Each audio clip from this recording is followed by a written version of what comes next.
Testing, testing, testing.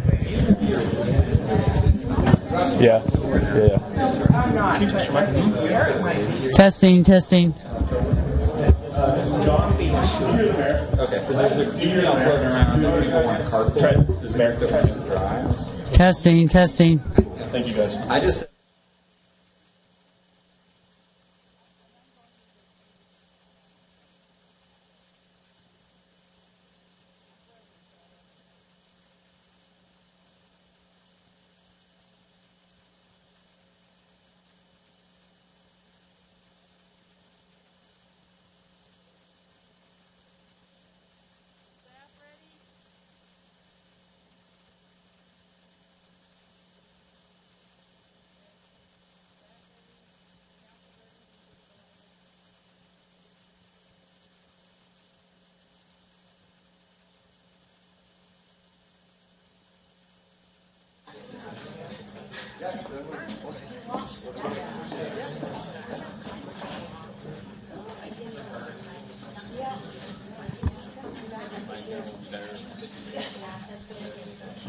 Good afternoon, everybody. I'm going to call to order the Yountville Town Council meeting for July 16th. It is 3 p.m. And could I get a roll call, please? Councilmember Reeves? Here. Councilmember McKee Cant? Here. Councilmember Knight? Here. Vice Mayor Tripp? Here. Mayor Moeller? Here. Can we all stand and say the Pledge of Allegiance, please? I pledge allegiance to the flag of the United States of America and to the republic for which it stands, one nation, under God, indivisible, with liberty and justice for all.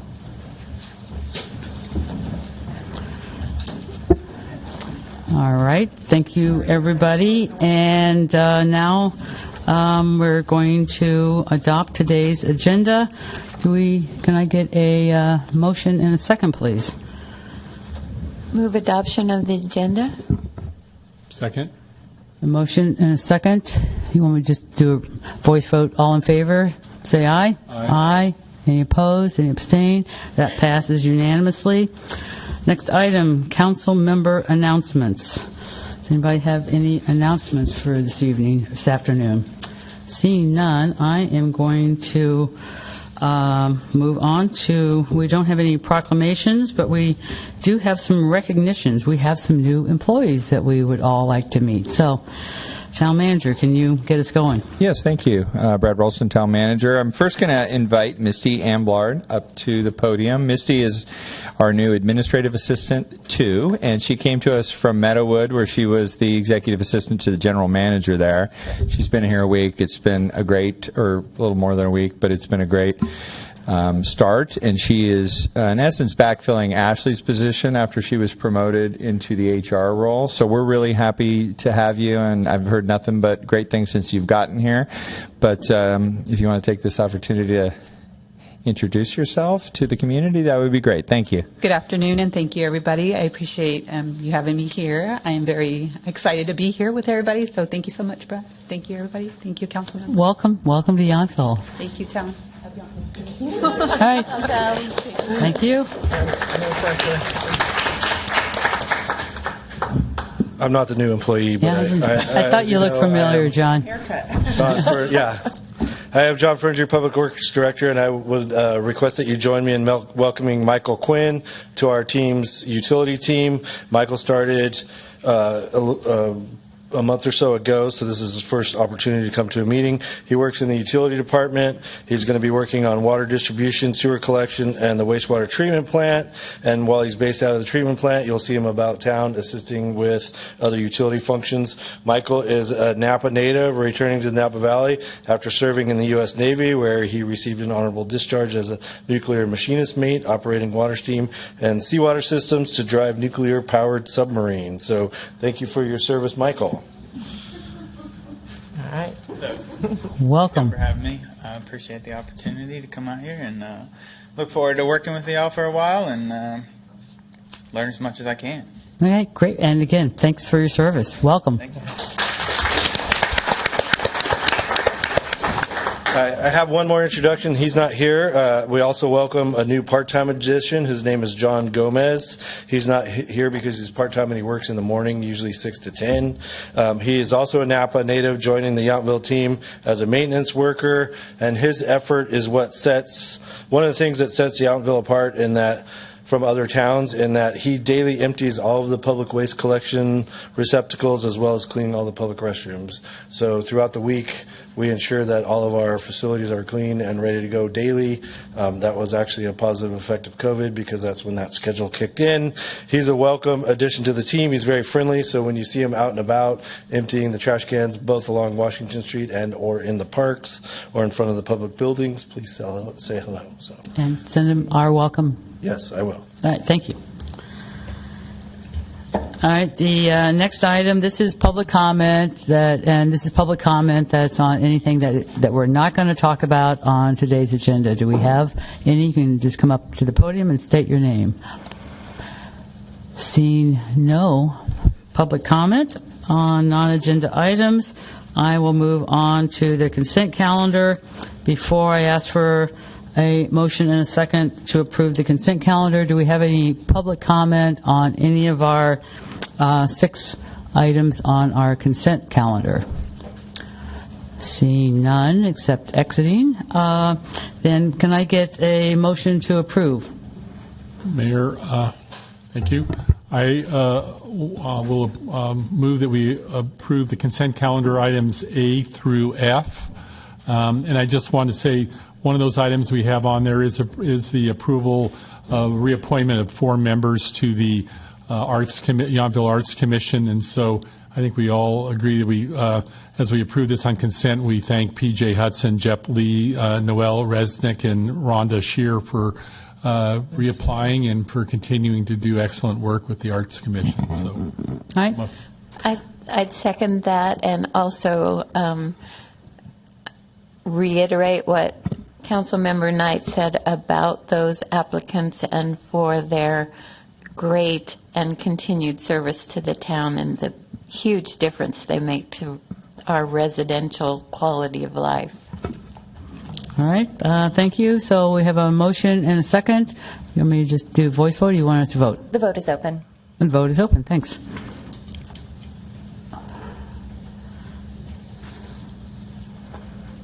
And the consent calendar passes unanimously. All right, thank you very much for that.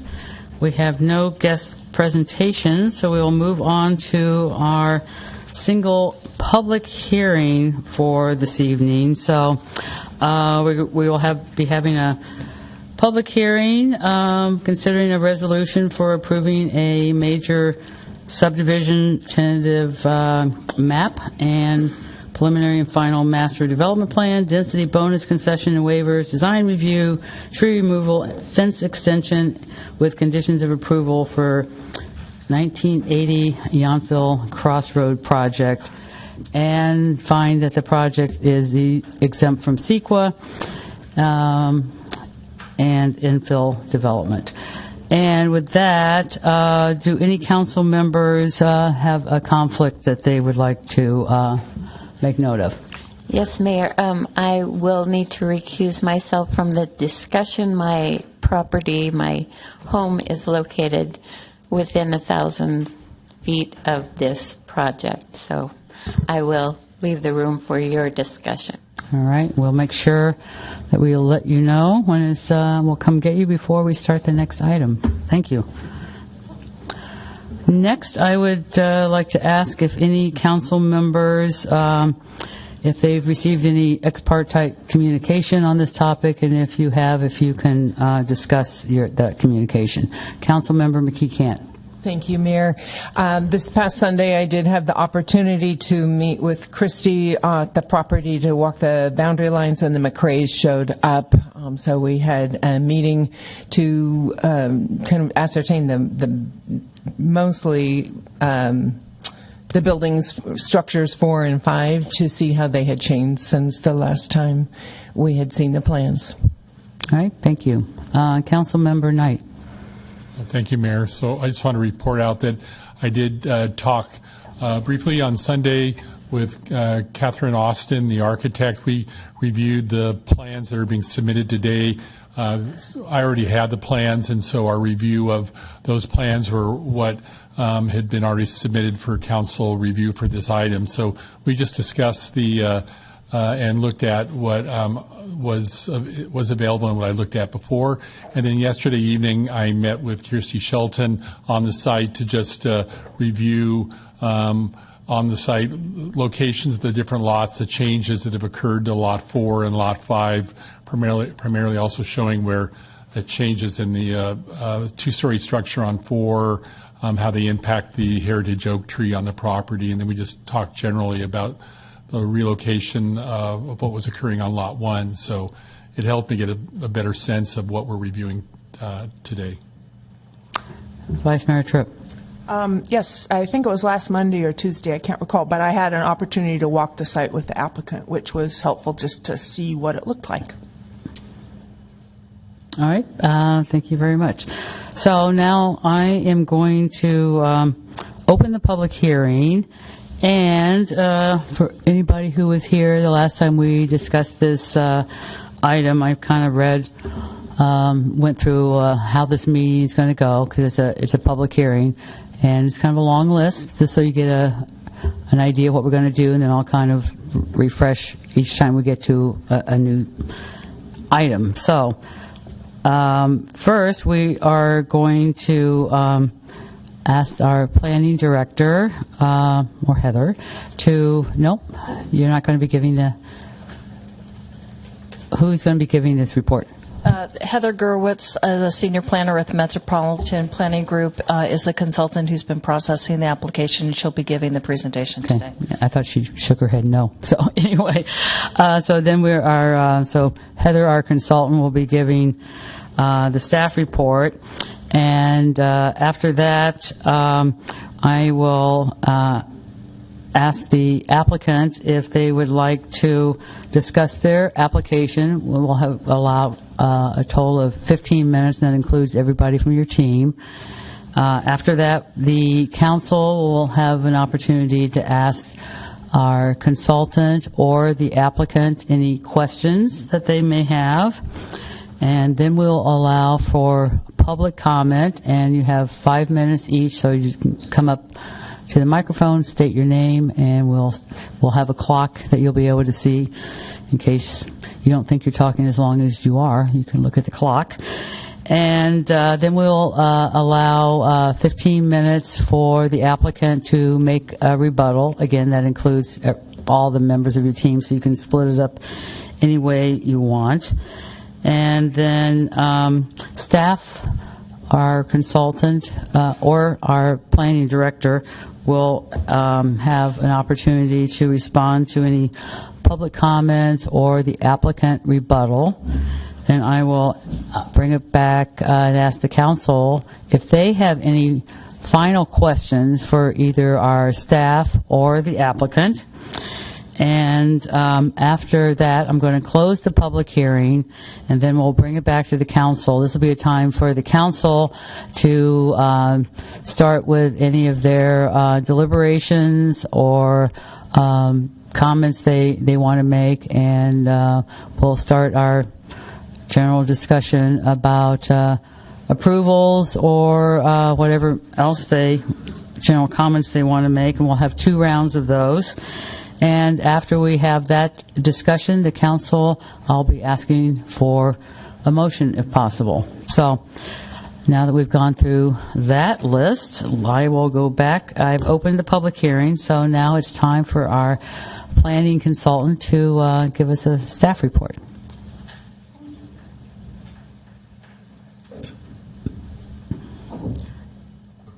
Good afternoon, Town Council. My name is Heather Gerwitz, and I am the contract senior planner from Metropolitan Planning Group. And I am, you know me because I was here last time. So I'll keep my report very short, just addressing the changes of the project. So there are a few changes on the lots, Lot 1 in particular. The new plans have removed the ADU and have added a carport that that accommodates 2 vehicles. The new request also includes a master plan deviation for a 0 setback on the northern property line to accommodate the carport. And they've also removed their request for state density bonus waiver number 5, which was to not have that parking. Okay. So lot 4, there is a change to how they've basically flipped where that second story is. So instead of it being flush on the back, which you can see in this picture, for the second story, you're looking as if you were in the Crossroads condominiums toward the project. And you can see the second story is flush at that 5-foot setback, and now they've flipped it so it's on the opposite side on lot 4. So they've made that change, and oh, sorry. No, I'm looking at my screen and at this.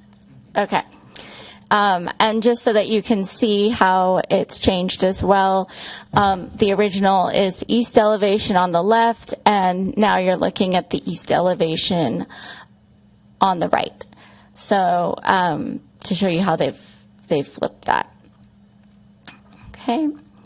On lot 5, they have moved that second story back by 3 feet. So there's no change in compliance with how they've set that up. But as you can see, that instead of it being a straight down, it's been stepped back. So that gives some additional space on that second story.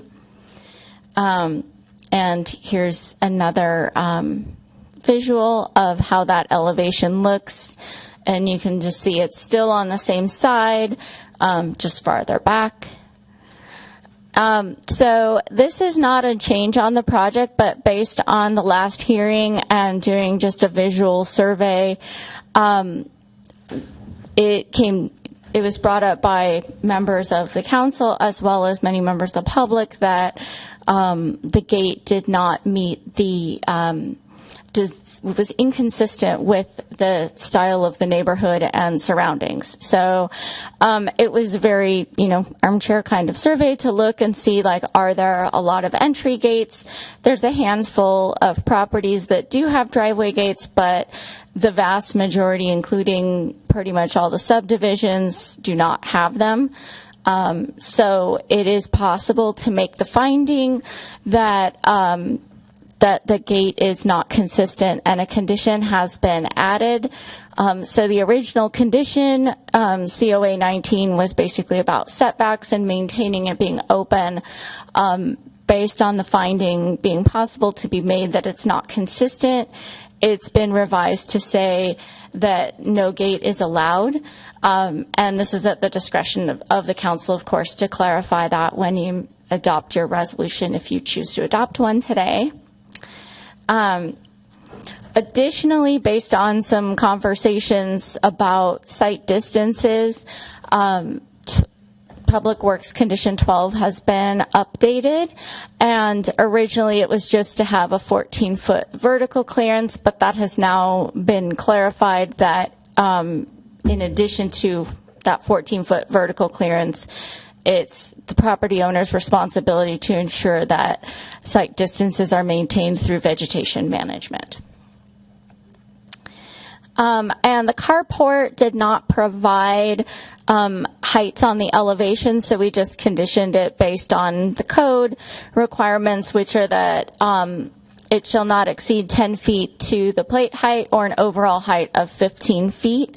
And also, we did just check in with the fire marshal to make sure there weren't any issues, and he just said that depending on how it's designed, if for some reason there's side and back walls put onto it, which it did not appear that they were in the plans, but if they are, he would require a door, but that happens at the actual final building permitting process. So we just required that everything complies with the fire code. So that's why we have that extra line in there. And as noted, the project as modified still complies with the general plan And with the zoning code, through the use of the state density bonus waivers, concession, deviations, and so it's still in compliance. And it is still exempt from CEQA under infill, the 332 infill exemption, class 32. I understand there was an additional question. This is technically the end of my, and our recommendation is to adopt a resolution approving the entitlements, waivers, and deviations and finding the project exempt. And I did have a question that came up about the setbacks and how setbacks are measured. And I was trying to put together a slide, and then I realized I'm not projecting my screen, so you can't see my slide. But essentially, the question was about how the setbacks are defined, and how is the front of the lot defined from the side versus the back. And the code does say that the lot lines, it does provide definitions. So the front lot line means for an interior lot, any abutting a street line on a corner lot. And so like lot 4 and 5 are both technically have that corner going. It's the shorter of any adjacent to abutting street lines. So basically the shorter distance, and again, I'm pulling up something you can't actually see here, but basically it's the front is the part facing the street. And so even though it's a private street, that would be the front of the lot. So then the rear is always the one that is the opposing side not intersecting. So it would be the parallel. So that's why those side lot lines are the ones that are toward the crossroads. And hopefully that answers your questions. So if there are any more questions, happy to answer them.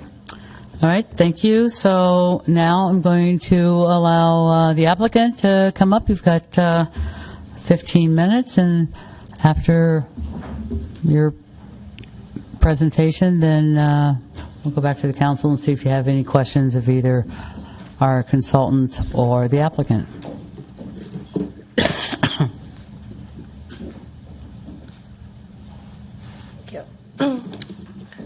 Good afternoon. Mayor Moeller, Vice Mayor Tripp, members of the council, and members of the public that are here this afternoon. I just want to say thank you for your time and attendance today. In addition, I'd like to thank town staff, especially contract planner Heather Gweritz, planning director Borba, town manager Ralston, public works director Ferns for all of their support to get here tonight. For those of you, my name is Kirsty Shelton. I'm a local land use planner, and I've been the project manager on this very important project for 21 months. I'm proud to be here today representing the design team and the applicants, Terry and Mary McRae from Bon Voyage Management. I hope you find this project to be thoughtfully designed and in compliance with all the codes and policies, and most importantly, an asset to the community. Just quickly, as you can see, we had our first hearing 3 months ago at the ZDRB. We did receive unanimous approval on our second hearing with minor design modifications. And today, I'd like to focus on the feedback from our meeting that we had last month.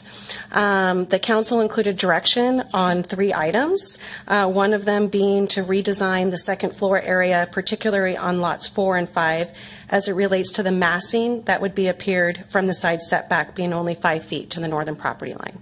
Second, provide covered parking immediately adjacent to lot 1 so that a future tenant can carry their groceries without getting wet, and consider removing the entry gate.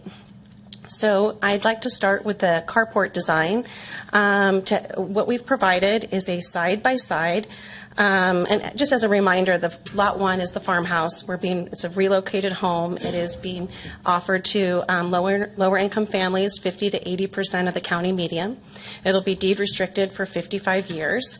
And what we've provided is a side-by-side carport that is similar to the market unit. And to accommodate this request, as Heather mentioned, the ADU is being removed, and before the original design had a tandem parking and then a side-by-side for the ADU. and it was uncovered. The council's feedback was to provide a covered parking similar to the market rate. And so to provide this, we have a side-by-side parking, and also it does require the zero lot line. And by doing the zero lot line, what we realized is that we could actually shift the farmhouse closer to the street. So it'll be even more, it'll line up with the porches of lots 2 and 3. It's a design that the historic architect was pleased because, again, the historic farmhouse will be the first item that you see. And also, I wanted to note real briefly the other element that happened in regards to removing the ADU is in the time this month we met with Phil Joy, the house mover for the historic home, and the historic home is very structurally intact and can be moved very easily, but the cottage unfortunately has substandard construction and framing, and it actually is going to be really difficult to move in the same way as the farmhouse, and so that was another reason to remove it from our original request. And now I would like to remind the council members that the vehicle gate, what you can see, this is a new rendering. What you can see here is the public sidewalk. So we are extending the public sidewalk on the northern side of Yountville Crossroad, and we're extending it to the front and the side yards of Lot 1. And so what you see here is the public sidewalk. The pedestrians can walk into the property unobstructed. Somebody can walk their dog in, no problem. The other thing that I hope this slide shows, but the gate is actually set back 30 feet from Yountville Crossroads, where the porch on Lot 1 it's about 8 foot in. So you're going to see the porch before and then 8 feet later the gate. And to go into more detail about the design intent, I'd like to introduce Mary McRae.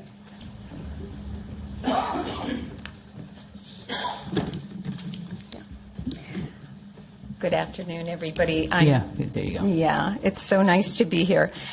I was a big proponent of the gate from purely a safety standpoint. Unless you go there, you really don't realize right now there's a berm of 5 feet tall. I have photos on my phone, and I'm 5'4", and the berm is right, at my height pretty much. Whereas across the way, Mesa Court, which you mentioned last meeting, Eric, and Talent Lane, you can see everything, and those roads dip down. Our neighbor to the right of us has a gate, which he uses, and I think we have a picture top left. And then right below that, the second one on the left is also on Yountville Crossroad, too. As we all know, Yountville Crossroad is not a friendly road. It's very trafficked, and it's the shortest, I believe, crossroad in the county. So many during harvest, we have trucks, and we hear the trucks at all hours of the day and night. My concern was not to have the gate be a enclave type thing, purely for safety matters, because I could just envision a ball getting loose, a child running, and it would go straight down that road. With a gate, it would act as a buffer, and yet you can see through it. Also, we had a dog, and we nicknamed him Houdini, because the minute we opened the door, whoosh, and I could just see a dog running down that street, and that's the end of it. And I know as council members, you all would not want any accident to happen to a child, a dog, or anyone else. But it's purely due to safety in my that I was concerned about this. Thank you. Yeah. Thank you, Mary. As Mary mentioned, there is a lot of grade change, so I'd like to kind of approach that because it was really a paramount in the design of where we put the road, where we put the access way, and ultimately where the homes went. So the property is perfectly set up for subdivision because it crowds in the middle and drains into the side. And so what you see here is the grade change. This is post grading. Unfortunately, there's still there will be a little bit of a cut down where that road berms up, but there will still be a substantial slope. And then the main road and the spur, the Olive Court, are the flat areas. Also, the design process around this project was paramount around protecting the heritage oak trees. I won't go into more detail because last time we went, we did. But Lot 4 and Lot 5 have 2 heritage oak trees. Lot 4 has a valley oak tree, and Lot 5 has a coast live oak tree, both of which we tried very hard to protect in meeting with the arborist to find out where to locate these particular homes. This is an image that we provided to staff in March of 2023 to show why we couldn't comply with the 50% two-story rule and comply with the density. The verbatim requirement for the 50% two-story actually relates to parcels 7 and 9, the 2 parcels that abut Yountville Crossroads. This actually shows what it would look like if it was a 1-story home, and as you can see, there would be substantial grading, and there are 2 heritage trees and the majority of oak trees on that Yountville Crossroad frontage. We've revised it to show parcels 4 and 5 as a 1-story because we thought it would be helpful to show how a 1-story home would both on parcel 4 and 5 remove those 2 heritage oak trees and also require variances to both the front and the rear side setbacks. I also just wanted to remind Council of the landscape plan that we have for 4 and 5. What you see in the faded area are the oak trees and the trees that are proposed to remain. And then in the green are 2 large 36-inch box native oak trees that are proposed to be planted and 5 accent trees.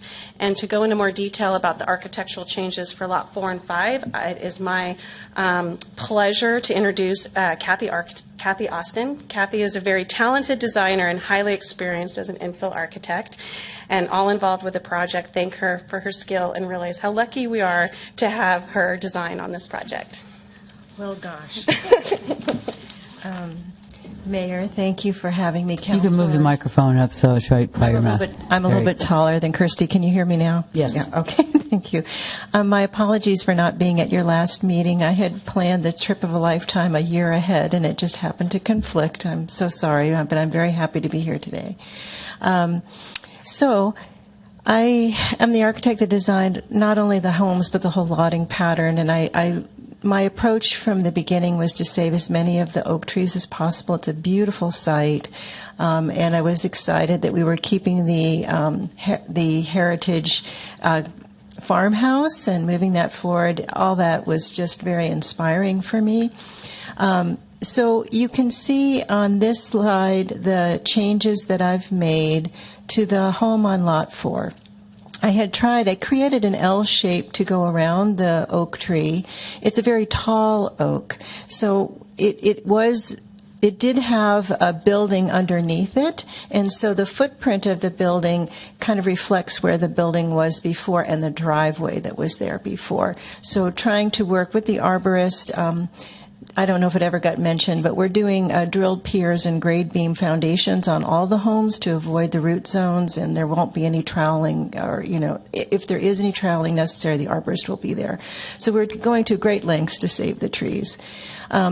So my first attempt at addressing the concern about the mass against the north property line was to switch to a hip roof and also show the fence line.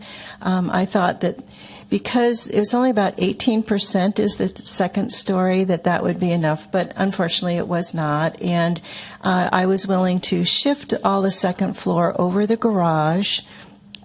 If you look at it closer, you can see there's a fence line to the right of that front elevation, so you can kind of get a sense of, it would be very difficult to see the upper portion from the north property line if you were standing in the yard or on the first floor, and you'd see a little bit of the roof if you were on the second floor. And this lower elevation shows how I'm setting this upper bedroom forward 3 feet away from the tree. We may need to trim one limb, but we will be able to save the tree. And that was a big concern for me. This shows how the third bedroom is now over the garage, and it overlaps the front doors of the garage, so it'll create a nice shadow line, and those garage doors will seem recessed. And this is just a rough roof plan. For Lot 5, I certainly understood the concern for the original design being straight up and all the same siding. So my second attempt was to change the siding and to set back two portions of the upper floor, and also increase the nice screening that we were doing for the deck that was there. However, there was still concern, so I took it to another level, and I've got the entire second floor moved back 3 feet. In order to keep the same amount of square footage, the bedroom went a little bit, about 4 feet to the east, and you can see it a little bit closer here. There's still a deck with a very nice view towards the vineyard. If we had tried to put the second floor over the garage, it would have killed the tree, because that oak tree is much smaller. You may have noticed that in the photographs of the trees. It's lower down. I wouldn't be able to tuck the second floor underneath it at all. On the upper image, you can see the setback a little bit better. There's an angle to the property line, so the building steps back a foot from the very front towards the back, and then in addition, we go back another 3 feet on the second floor. So the first floor remains the same. The second floor shrinks, and you can see we're going to keep the roof line consistent, so there'll be a nice amount of roof before you see the second floor, and all the windows will be obscure glass, so to maintain the privacy. And then I'm going to give it back to Kirsty, and I guess you'll be asking me questions later, so I'm available to answer any of your questions. Thank you. I've got 30 seconds. Is that what your clock says? Yeah. Okay. That's why I'm trying to hurry. This is our second to last slide. This just shows that it's a 50-foot setback from the structure to structure from the neighboring, and 25 to the other one. This just shows all the different 7 public submittals that we submitted, 13 meetings with various neighbors, the unanimous recommendation. And we just really appreciate all the feedback from the CDRB and council and the neighbors, and we think the approach was very important, and it made it a better project, and we thank you for your input. All right. Thank you. Before you sit down, I have a question about I understood from somebody that you actually met with everybody who lives at the Crossroads condominium project at some time. Can you describe that meeting and the outcome? Were you there? I don't know. Terry met with the Crossroads. Okay. Okay. The board member is here. Okay. If you would like to speak to them directly. I did reach out to some neighbors that lived in there, but they didn't respond. Oh, okay. Thank you. Would you like me to? Sure, yeah.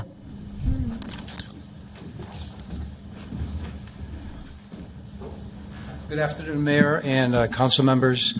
I'm Bob O'Neill. I'm the president of the Crossroads Homeowners Association. As you know, we abut their proposed project on the north and the west sides.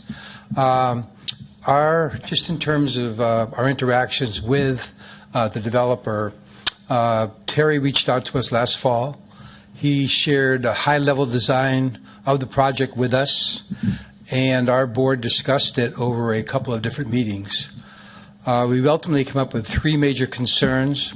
One was the preservation of the oak trees. 2 was maintaining the canopy of the oak trees also, because the varmints are jumping onto our roofs and causing problems in some of the attics. And then the third issue was making sure that the fence was adequate between the project and our HOA complex. And so the plan in front of you reflects that. We felt that Terry has met our concerns regarding that. And throughout the process, we felt that he was very open and very honest with us about conducting business and trying to keep our considerations in mind. All right. Thank you very much for that. Okay. Vice Mayor Tripp, questions? I wanted to ask Kirsty really quickly.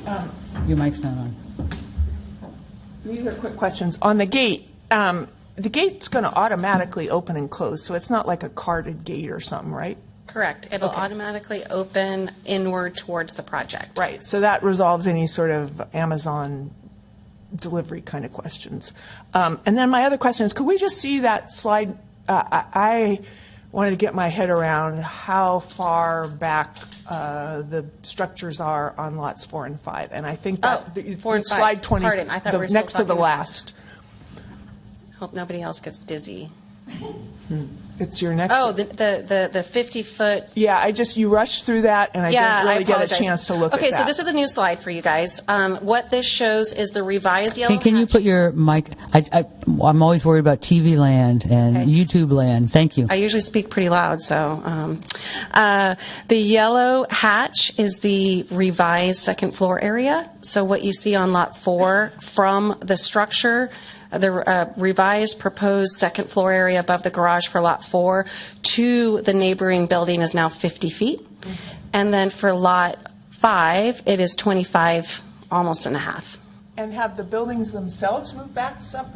Did I get that correct? The first floor remains the same. Remains the same. Okay, thank you. Those are my questions. Thank you. Questions from the council, staff, or the applicant? Vice Mayor. Eric, sorry, used to be the Vice Mayor. Thank you.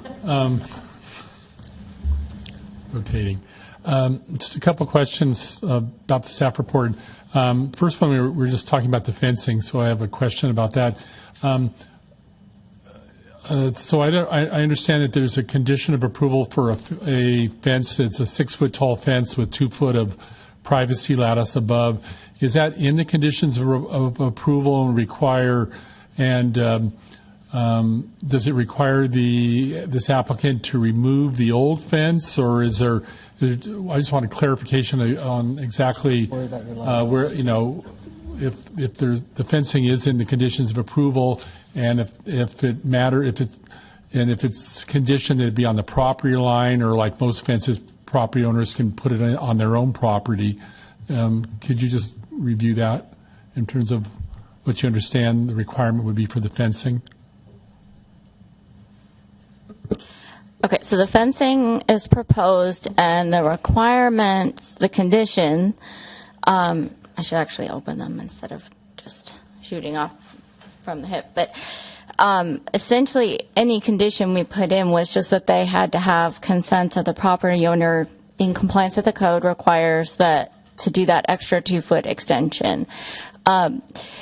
If they're putting the fence on the property line and taking out the old fence, that's between them and the neighbors. That's a whole, as long as the fence is in compliance, that's not something that we would put in the conditions, that they have to take out the old fence or, put their fence set back a distance from it.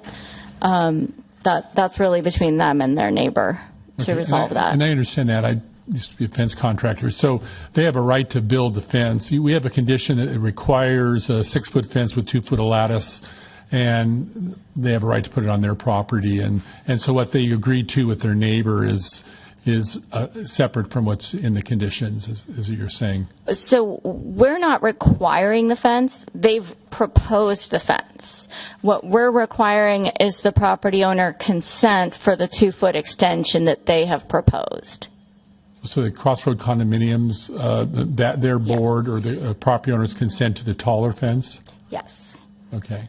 Yes. A 6-foot fence is allowed. It's permitted by right. But if you do the 2-foot extension, that requires additional property owner consent from the neighbor. And the town as well, typically, is that a requirement? Well, yes, the town has to approve it, but it's an administrative unless it's included, and it's included because there's a whole project. But yes, it requires, the condition to approve it is that it goes through the process of the hearing. So yes. Okay. Just another couple of questions. Maybe you could also review the issue with the loss of the ADU on Lot 1. So the applicant, and if the applicant wants to respond to the question too, that would be okay. Good. I'd appreciate it. So so because the old cottage can't really be moved, they've they've eliminated that ADU on Lot 1. In terms of just the whole approval process of this project, are there any because they are not building that ADU, does that change any of our conditions or waivers? Or does the town should the town expect to have that ADU built, or is there a requirement that we can have it built?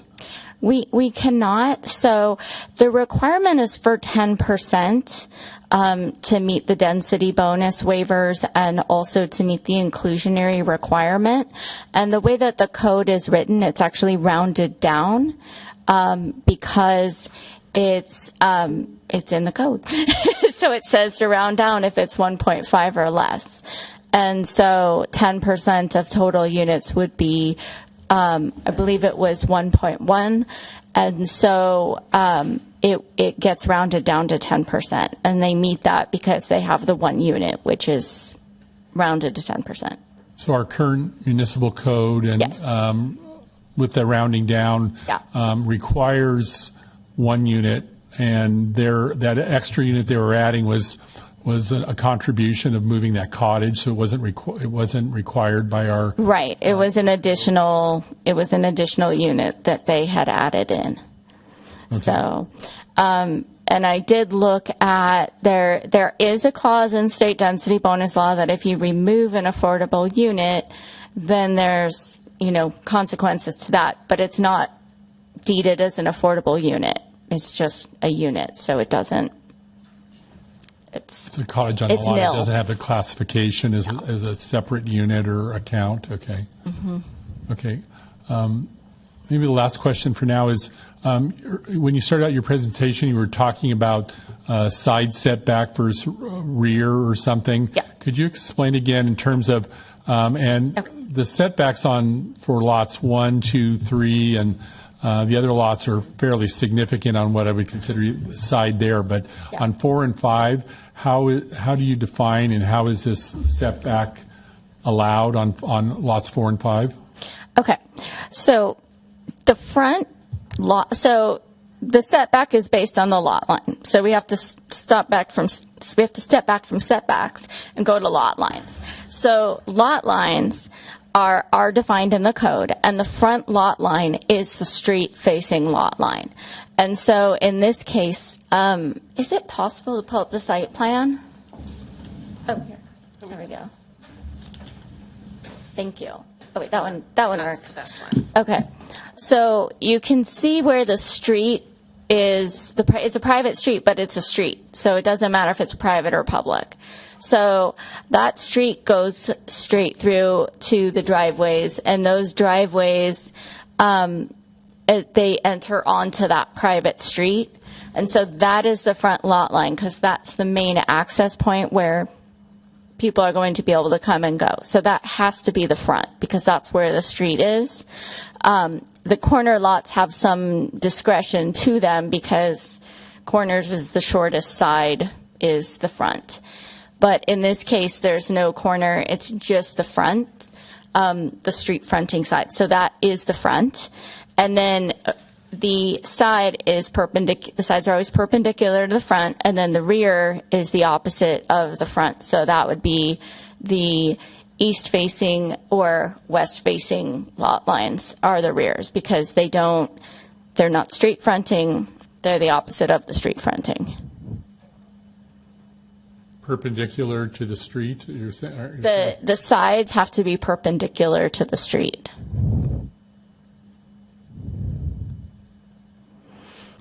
So the back, the north facing by the fence is considered on 4 and 5 is considered the side? Or? That is correct, because the street facing is the front is the street facing.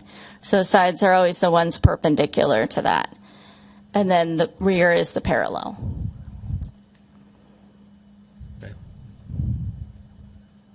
Always complicating. Okay. Another question about fencing, or just as a general rule about fencing too. So in terms of in relation to the gate on the property, or the gate on the front of the property, by town municipal code, if someone had an issue of security or concern about children or animals or something, even with this private road, would they have the ability to basically put up a 3-foot picket fence on their property, securing their front yard without a condition of approval from the town? I mean, typical short fences that don't, are they allowed without town approval? I believe that, can I defer to you on that, Irene? Because that might be better. Councilmember Knight is correct. It would be allowed per the code. So if someone just generally in their yard had small children, an animal or something, they could in theory fence their front yard and gate their driveway or something if they wanted to, or Correct. Okay. That's all the questions I have right now. Thank you. All right, thank you, Councilmember McKee Kent. Thank you. So, Heather, when you're talking about the street, it's fairly clear in this diagram that the street is the darked out, the grayed area. Then you enter into a courtyard, right? Is that still considered street? Because that's, I think, where the public is confused on the front and the back. And I hope to help to clarify those that don't understand. Yeah, and Kirsty, I did have several discussions about that, but it is still part of the easement portion, which you can't really see in this drawing, but it is still part of the easement. And the other aspect of that is there really is no other front. So it's even though it's definitely like, it's a little unusual to look at, but there really is no other option. If I had for a laser, I would point to the L-shaped area, but because it does intuitively, it seems like if you're driving in, and then you're going to park there. But what people might not understand is then you make, like if you're going to number 4, you're making a left-hand turn to go into the driveway. So in that way, the front of the house has been shifted. Oh, that was working. Can you? Yeah, it Oh, works up on the roof. Great, that helps. Yeah, I know. It's like, well, it doesn't. So, but basically, because cars have to come in, they have to make a turn to go into the driveway. So in that way, the front of the house shifted. I mean, I wonder. And I'm if seeing there's some heads nod behind you. So. Yeah, Kirsty, I don't know if you have a better visual that shows how that is actually even though you identify. Because there are people that are saying, isn't the front of the house facing? It would be south, but technically, no. Well, first, I just want to point out this is actually for the fire truck turnaround. That's the reason why it's darker. So, Okay. If it was showing the actual olive lane, it would have been darker all the way to the end. And I think that's what Heather was explaining. The easement goes all the way to the end, the private road. But I think you could have the same argument on Olive Court. The car is still taking a left into the driveway, and the driveway is still parallel to the street. It's the same thing with lot 4 and 5. It's taking a left into the driveway, and the door is there. And sadly, in any way you cut the pizza, there's still going to be a side and a rear setback. So even if you have the front setback you're still going to have a side setback that's going to affect the rear neighbors. So it's it's a hard way to slice the pizza, I guess. While you're still up there, will you explain the slide that you had, that Hillary had you put up, that showed the 50 feet, for example? There you go. Yes. So, as I understand it, the side of the the side or the rear, the side of the house is 5 feet from the fence, and that's on the bottom floor. So where does the 50 come in? I know we're talking about the second story, and that you guys were kind enough to move that 27 feet in, which is no small amount. Yeah, so it'd be 27 plus 5. That's, Okay. Or so 27. The new setback is 27 feet, right, Kathy? Rather than the new setback, so that From the includes the property 5. line. So, and this is including the rear yard of the condominiums, and so it's from the face of the condominium to the second floor. Okay, because the condos have a nice allowance for their They setbacks. have like a 15-foot rear yard. Okay, so you're using their footage and their. Just trying to show building to building. Okay. Okay. And this slide, actually, what it doesn't show, which is actually helpful for you to understand for Lot 5, you can kind of see it, but the property line is in a diagonal. So even on Lot 4, the setback moves from like 7 feet to 5 feet, simply because the house is parallel to this Yountville Crossroad, but the property line is skewed. So it actually grows on Lot 5. Because of the way the property line goes. And so what I did is we surveyed the second floor windows as part of the project, and the civil engineer went from the neighboring structure to the location, because I think one of the main concerns was the massing. They were afraid of a second floor right in front of their window, and I don't think that's going to be the situation at 50 feet. Great, thank you. So now on to Lot 1. Thank you very much for adding the parking and listening to us. That is a big concession. So how did you come to the decision to do a tandem parking? And originally, if we had the ADU unit, was it going to be that vehicles would pass behind the historic house to get to that cottage, or how? Because there was originally going to be parking for one there and then two behind the house. So what was the pass through for driving? Sorry, I know it's hard to go back to the old slides. So originally it was a tandem, which means one in the front and one in the back for the 2-bedroom. Okay. So if you were a 2-bedroom in the affordable house and you were roommates, You were parking. Okay, you would have so I to say, used "Hey, bro, that go term move wrong. your car." Yeah. So that was a little awkward. And then the single car would be for the ADU. So in playing with all the different configurations, we realized it just makes sense to have a side-by-side covered for the 2-bedroom. And at the same time, we met with Phil Joy just about 10 days ago, and he said the cottage would be really difficult to relocate. And so at that point, we just realized it was kind of squeezing too much in, and it's not a requirement, and so we decided to remove it. So when you met with Mr. Joy and he said the cottage would be too difficult to move, because when we discussed this Sunday, it was still the idea that it was going to be moved. Was it because of the deteriorating condition, or was it because of the space and trying to make this double wide parking? No, the farmhouse, we're still planning on relocating it, and it's very structurally sound. It's which built is awesome. from the Well, I was talking 1800s about by cottage. Redwood. The cottage, when we met, we removed it from the application. Okay. So, no, the cottage didn't- is really funky, and I meant to bring some pictures to show you. It's just the framing is it's sadly it's newer, but the integrity of the structure is just basically going to fall apart. Okay. Thank you. That's all. Okay, I don't see any more council member questions, but will come back to us again for more questions. So if you have any more, we'll get to those soon. So now we are going to take public comments. So anybody in the public, you can come up, and we have a 5-minute timer. So come on up and just move the microphone so that the TV land can hear you, and state your name. Hi, my name is Sherry Brightigam. I live at 6920 Yount Street. I am a 29-year resident of the Crossroads HOA.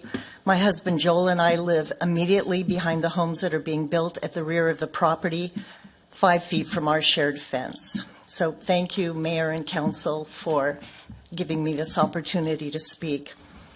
I want to start by saying we have never been opposed to the development, and we understand that the contractors have the right to create and build the subdivision as proposed. However, we have needed to share our viewpoint from the beginning. We would have been here previously in person. I'm dealing with my 101-year-old mother is in failing health, and we have been away, but I appreciate that I was able to send you letters and that I feel that you listened to them. Thank you.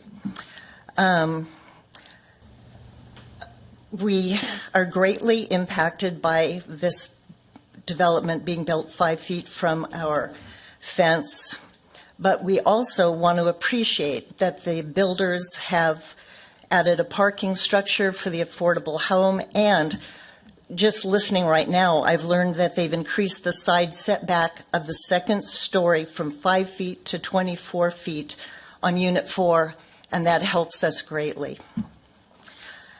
The reason we have written is that our rear yard and view corridor is built 16 feet from the crossroads boundary. We have enjoyed great privacy and tranquility in our backyard and outside of our bedroom windows for decades. And we understand the nature of change. The original way the Oak and Vine team had mapped homes for 4 and 5 to have the homes on the side, so the actual front of the home that faces the street and the rear of the home were called sides on the drawings, was difficult for us. Front and back of homes have greater setback requirements than sides do. So in this creative way, the builders had the sides of the homes in the back and could legally build a 2-story home. And what I'd like to say is that we had hoped that the builders would understand the immense impact that Units 4 and 5 would have on our well-established home. And now we also appreciate and understand the rounds of design changes that the project has gone through to give our well-established home the privacy and tranquility that we have enjoyed for decades. So we would like to thank the builders for their consideration, and we really thank the council for listening to us from the beginning. Thank you. Thank you very much.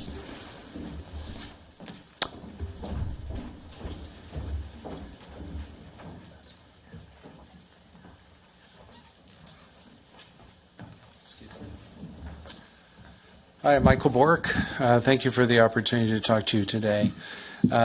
First of all, what's with the damn gate? What's with the gate? You know, I thought this was resolved the last time. There's a condition of approval that indicates that it's going to be reviewed or removed, rather. Councilmember Knight, I really appreciate what you said about each of these people who ultimately buy one of these vacation homes can put up a fence. Failing that, I think, we have a parking problem in Old Town. I think we could solve that by putting gates on each of the entrance to the Old Town. Why not? I mean, anyway, I'm being ironic, and I apologize for that. I'm simply just a little bit emotional about this. Several of you passionately made comments about the gate the last time. I appreciated that. I appreciated the fact that you understood that that was contrary to what we are in this town. And I absolutely ask that you once again say no to that. The idea that there will be children there is a bit ludicrous when you consider they're building 8 vacation homes. Well, there may be grandchildren, I suppose, but we could be responsible for our children. Balls rolling down the street, put up a fence. Control your child, control your dog. We've not yet lost a dog, and we've had a dog for nearly 20 years, multiple dogs. So I think that that's a little silly. The second thing is I do appreciate the fact that the applicants could have simply run out the clock. They have made reasonable attempts to make some changes. In Lot 4, I think that's quite meaningful. Lot 5, I don't buy it, really. I think that they're trying to tell us that there's a 22-foot setback. The fact of the matter is that this lot starts, I think it's 8 or 10 feet higher than is where Joel and Sherry's lot floor is. So it isn't just about the first floor. It's already starting so much higher that this is a significant impact on them. I don't understand why they can't simply remove their little 2-story on that. Again, I appreciate that they've made some changes to that, but still, I think that they could do better with that. So anyway, those are my comments. I appreciate everything that you've done so far. I particularly am appreciative of the fact that as I said before, I do believe that the state of California had good things in mind when they put in this legislation. I think that the goal of increasing housing is an important goal. In our town, I don't think we need more vacation homes. I would have liked the applicant to come up with 8 single-story homes that perhaps would have been a little bit more affordable for actual families, that sort of thing. But I understand that they seek to maximize their profit, and they are obviously allowed to do so. So thank you for your consideration. Truly, my hope is that you not approve it. If it were up to me, I would say spend a little bit of money and let them sue the town. There is nothing like a delay and a cost to get people to the table to make change. And I don't buy the fact that they couldn't simply remove that second story on Lot 5. Thank you very much.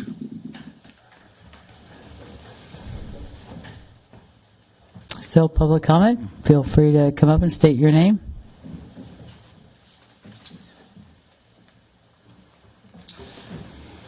Good afternoon. My name is Rick Clays. My wife Tracy and I live right across the street at 6555 Yount. And I wanted to come forward today just because I've been aware of this project really since the inception.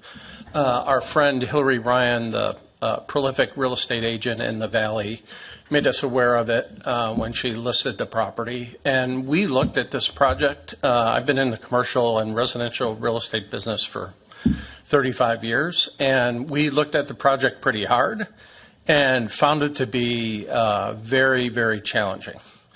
And as we monitored the progress of this development over the course of time, I was really impressed with what Mr. and Mrs. McCray did with the project. I could tell you they were far more creative than we were when we originally looked at the property. And and I think over the course of time, which I think it's the better part of 18 months, the plan did indeed get better by going through the public review process and getting feedback from the neighbors and the staff and the ZDRB and the council. But at the end of the day, I think this is a terrific project. I understand the sensitivity of the people that live immediately adjacent to the project, but there's always conflicting priorities in town to meet the goals and objectives of the communities at large. And to me, I think the McCray should be commended with the quality of the project that they put forward. That was it. Thank you. Thank you very much. Who would like to go next? You can just come on up. Hi, I'm Penny Proto, and I live at 1971 Yountville Crossroad, directly across the street from the project. And I think my biggest issue probably would be that gate. And to think that dogs or kids are not going to find that sidewalk just because the gate's there, they're going to find it if they want to chase that ball or run out in the street. So I don't think the gate's going to save a child or a dog if they really want to get down there. It's just, to me, it's so unlike the town that I've grown up with. I've lived here 40 years, and it's been a wonderful neighborhood.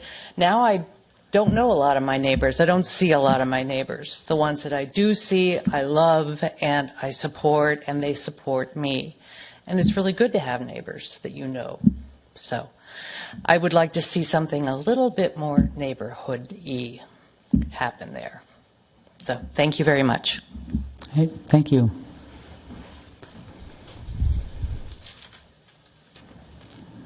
More public comment? Anybody else like to come and talk to us? Seeing none, I am going to move on now. This is time for the applicant has 15 minutes, one more time, for rebuttals. And you can come up and respond to any of the points that have been raised during our public hearing. Address any concerns, clarification. I thought I would start with Councilmember Knight's question on the fence. We are proposing the 6-foot with the 2-foot lattice. And then in front of it is that pittosporum.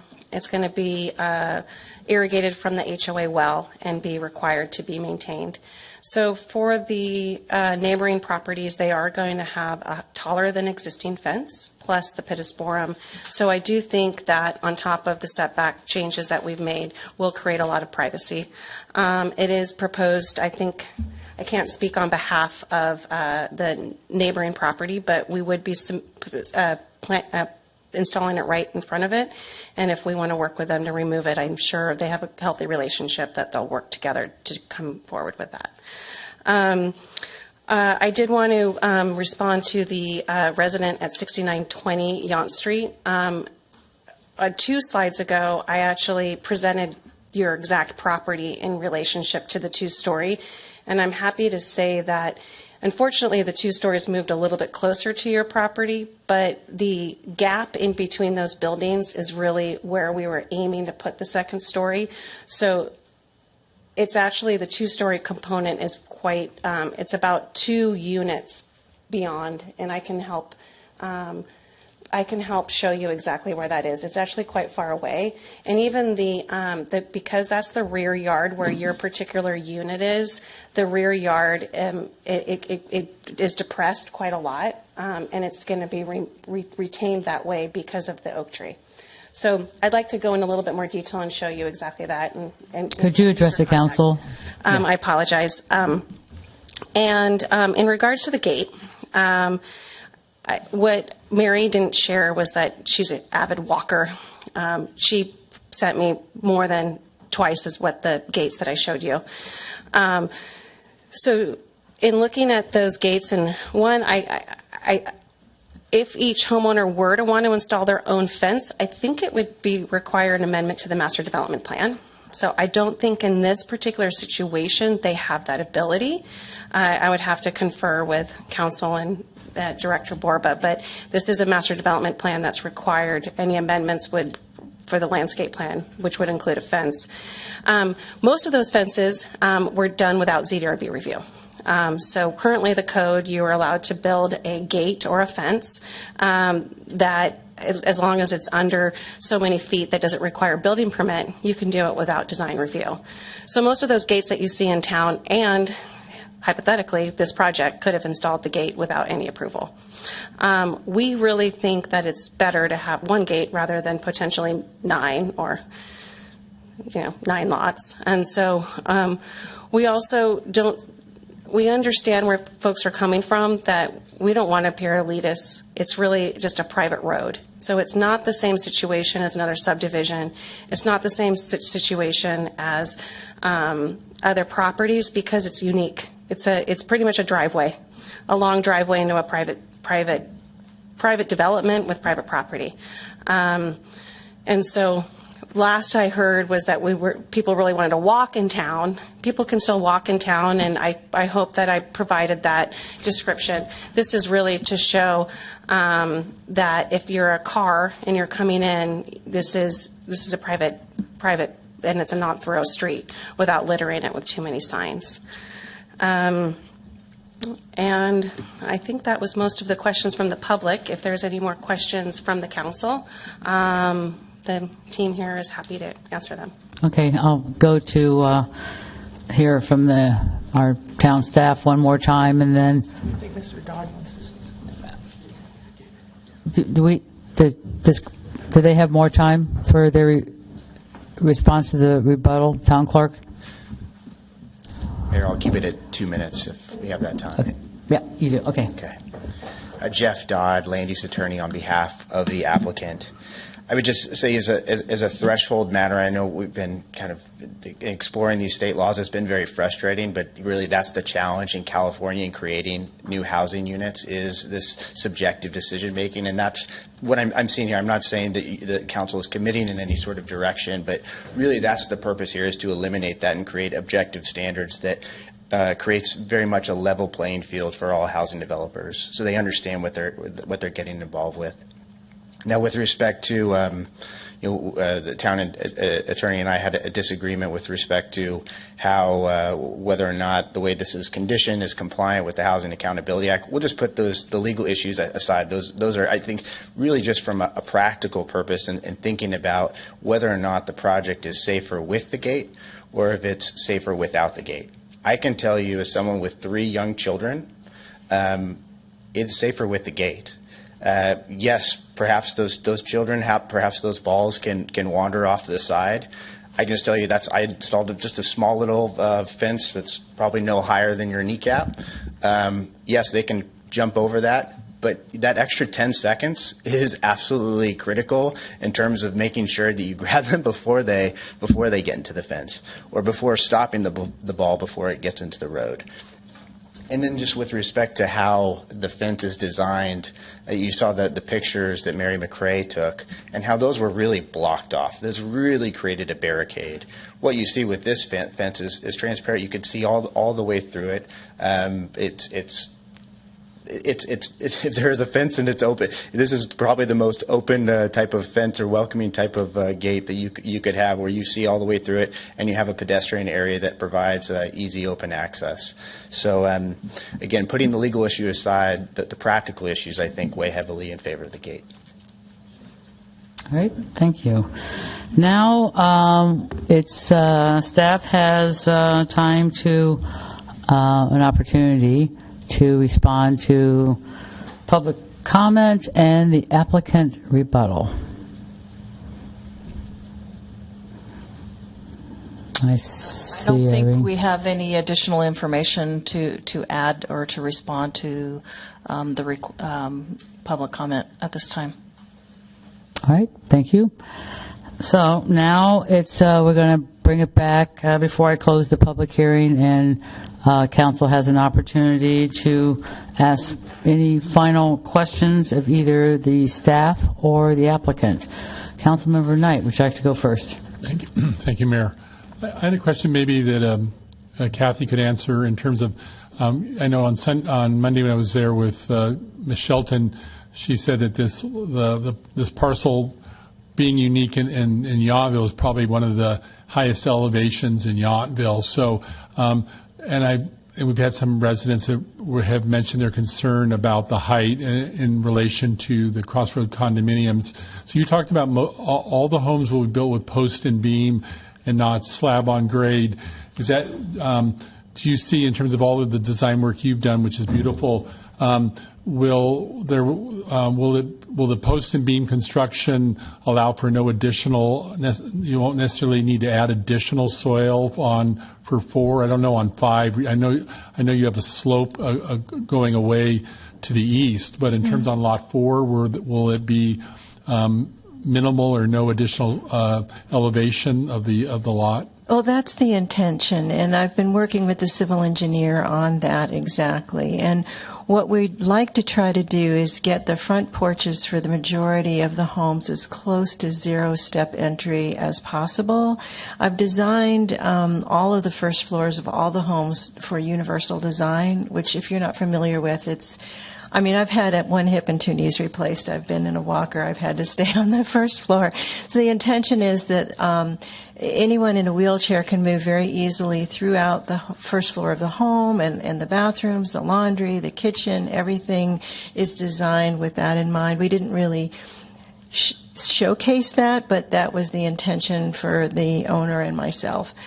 So there may be a little bit of excavation at the front porch to keep it low, but the rest of the property will be undisturbed pretty much. The piers are drilled piers. They're like corkscrews. So you just drill them right into the ground, and then you lay your foundation beams on top of the ground from pier to pier. So we're trying to minimize the impact to the site, particularly because of the trees. And if you've noticed, I've made all the homes, especially lots, all of the homes away from the trees. So the backyards are bigger than is allowed. You could have a 20-foot rear yard, but in some cases I have a 35, 40-foot rear yard to stay away from the trees. So does that answer your question? Yeah, it does. And maybe just another question. I mean, when we were talking about what you described as the side yard for 4 and 5, and maybe just to make it kind of an easier in terms of for an understanding that why people maybe expected that was really the rear and should have a wider or a deeper setback.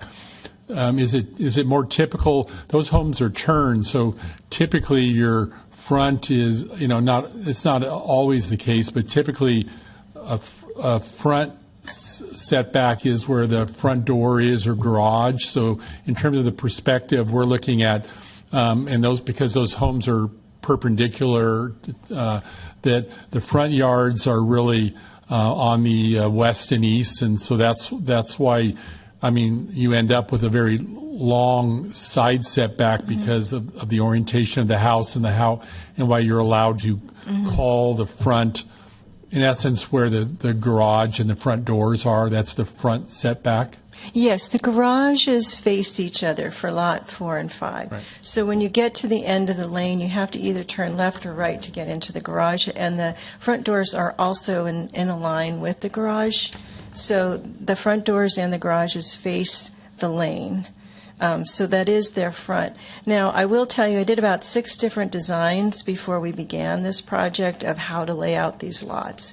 And I tried looking at a T-shape where the north would have been the rear. Unfortunately, I couldn't work around the trees. That was the issue, is the only way on both of those lots to save those trees was to do it the way we wound up doing it. But I did look at that. Now, I think one of the counselors mentioned that it's a corner. So you would have one way or the other, somebody was going to get a side yard, right? So in that, the northwest corner, one side or the other was going to be a side and one was going to be a rear. And it just worked well to do it the way I did it to save the trees. And maybe you can imagine in looking at this site, how would you lay out the same number of lots? And we were required to have this number of lots. That was the minimum density required. So it wasn't like I could just have less lots and walk around the trees. So it was a bit of a Chinese puzzle to make it work. But the front of the house is, and the garage and the front door face each other for lot 4 and 5, and so then the rear yards are on the opposite side. Does that answer? Yes, it does. Okay. Yeah. It's one that, it's when you're looking at the plans and look at the garage and the front door setting, then you're getting a better orientation. That's the front. The back is to the east and west, and the sides is on our north and south. So Yeah. okay, thank you. Any other questions for me while I'm up? Well, maybe I'll call on some people and we'll find out. So good thing you're in the front row. Councilmember McKee Kent. You can get back up. Thank you. So when you were describing to Councilmember Knight the setback from the side, you said the rear of the lot was 20-ish feet? Or not? Yeah, not the side setback, but... Yeah, well, the requirement is a 20-foot rear setback. We're 19 and a half feet now on Lot 4 in order to get to try and reduce, to rework, to rejigger. And my understanding was that the direction from council is there could be a little latitude on setback in order to get the setback away. It's a 6-inch difference. What about for lots 2 and I know 7 and 8? They get a little tighter to the property on the east. Is there a rear yard and any space for them? There is. So 6 and 7 have a junior ADU, and the setback requirement for junior ADUs is for the rear yard is less than 20, but a portion of the house is definitely 20 feet. So there's quite a bit of yard area for all of the homes. That's great. It's just that there's more for 2 and 3 to stay out of the trees. So maybe the families that have children and dogs could look at purchasing those houses. Absolutely. That would be great, there's 'cause then definitely there's a some room backyard. for the children. And there's decks. There would be room for a barbecue. Yeah. Because the front porches are, at least in the pictures that you showed, like room for 2 Adirondack chairs and pretty shrubbery and such, right? For most of them, the front porches are pretty generous. It was a little hard on 4, because of how narrow the lot was. But it's wide, and then there's plenty of room in the rear. I'm glad there's some safety space. Oh, absolutely. Back there. So then my next question would be, thank you very much, for Christy, I think, or Jeff. But so at our last council session, One of the concessions that you all were prepared to offer was to removing the gate. And I want to know between now and then what's changed that you're more concerned about the safety of the kids and the dogs. That was and that wasn't even brought up last time. So now we're all, wanting to ensure safety of our community, but you were ready to throw that away last time. So it's back. Well, a month is a long time. We were seeing that if we had approval last month, we would be able to construct this year. So the month delay is quite material. We really want the gate. We think the gate really just for many reasons. I think I shared with you, I don't know if it was at the first CDRB meeting or this meeting, the project meets the parking requirements, in fact, by an additional one space, but there's nowhere for guests to park. If you are a guest coming into the property, you have nowhere to park and nowhere to go. So unless you have an intention of having dinner at a friend's house and they move their car into the garage, hopefully they use the garage, there will be a HOA, there's really no reason for a car to come in unless you're an intended guest.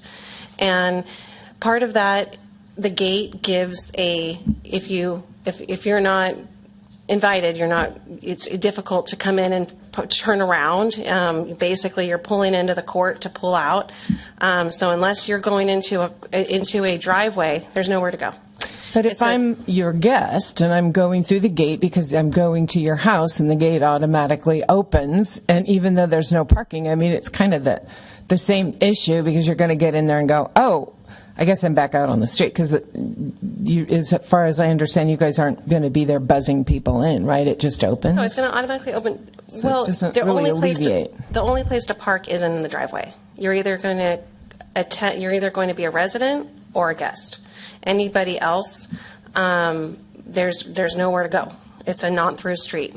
It's a private driveway is what it is. It totally looks like that, too. I mean, I would be intimidated driving in, so what gate or no gate. So I don't see that that's the issue. It just had changed, and last month it was like, okay, let's go ahead and alleviate the gate, and I'm just curious what changed. So. I think we're willing to give everything up to, be able to construct this year. Okay, thank you. I don't see any more questions from the council, so at this time, I am going to go ahead and close the public hearing, and I am going to bring it back to council now we can have 2 rounds of comments amongst ourselves and discussion, and then I will ask if we want to consider having a motion. So Vice Mayor Tripp would like to go first. Yes, I just wanted to offer a few comments. I wanted to thank the applicant for working hard through what has been a long process, and I think somebody said it is a better development than where it started, and better in terms of some of the interests in the town, and I would agree with that.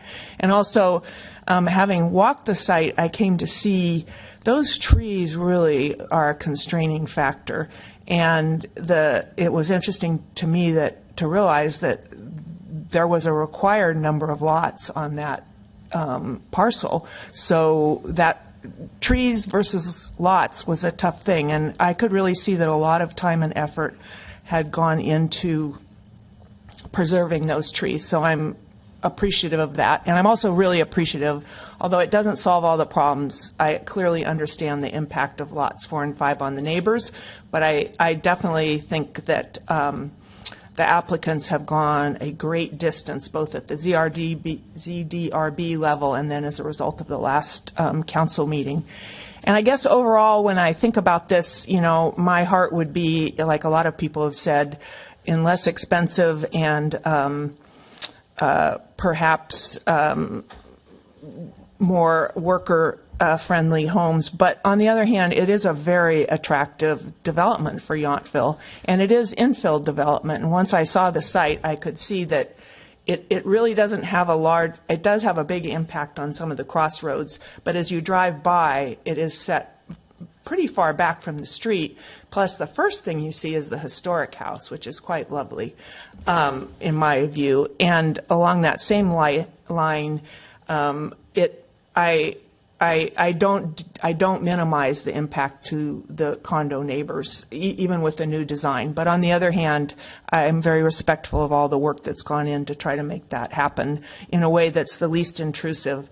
You know, I sadly live, not sadly, but I live probably 8 feet from my neighbors on the side.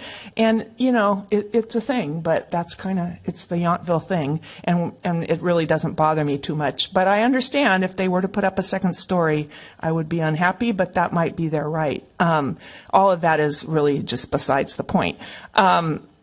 I also wanted to say Yountville Crossroads, I walk frequently on Fennell, and I get to the end of Fennell, and I debate whether I want to take my life and my dog's life in my hands by walking down Yountville Crossroads. And some of you will see me carrying my little dog because she does not like those trucks going 50 miles an hour. So that's a different road from a lot of Yountville. Mulberry, where I live, is a major artery, but people do not go down it at 40 miles an hour. So I guess I have to say it's kind of a funny play on words, but on the gate I'm sort of on the fence because it is so far set back, and I could really see it might bring some, it's not an exclusive gate. We all know exclusive gates where you need a card and you can't walk around it. This does seem to me to be a little less impactful, although I definitely get that it touches a nerve for people in Yountville. But I would just like to say, I can't think of any other place in Yountville where cars probably move that fast, although I could be wrong about that, and no doubt somebody will tell me. So those would be my major thoughts. And other than saying, you know, we all have our own preferences on designs and whatnot and where we would put this or that. But I do feel that, we have to be respectful that people need to have a right to build something that meets with our objective standards. And overall is you know, again, I couldn't afford a $3 million house. But on the other hand, it will be an addition to Yountville, and it'll be, and I'm just guessing $3 million. That's $27 million in property values at about $2.7 million in property taxes, of which I'm not sure how much we actually get to keep.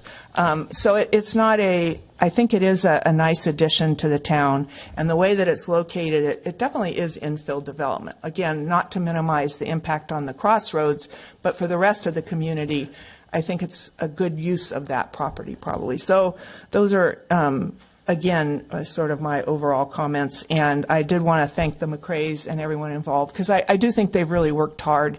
And as a lawyer, I will tell you, no good comes from litigation. A retired lawyer, the only, in 80% of the cases, the only people who come out happy are probably the lawyers, and even they find it pretty tedious. So anyway, I really do think we need to avoid any legal.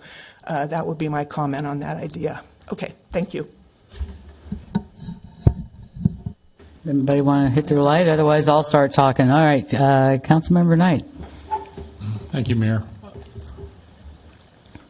So I appreciate the fact we've had so many people here, and I think this has been a very good discussion. And so, first, I want to say I appreciate the work that the applicant and the architect have done. That over time, you've listened and done and made some changes. And as someone mentioned too as well, I think the process, and I've been there and I understand, can be tedious, but the project has improved, and I appreciate the architecture and the work that's being presented. It is a beautiful project, and as the Vice Mayor mentioned, it's an infill project that the town has set the densities, and so I think you've done a very good job, and it'll be a beautiful project when completed.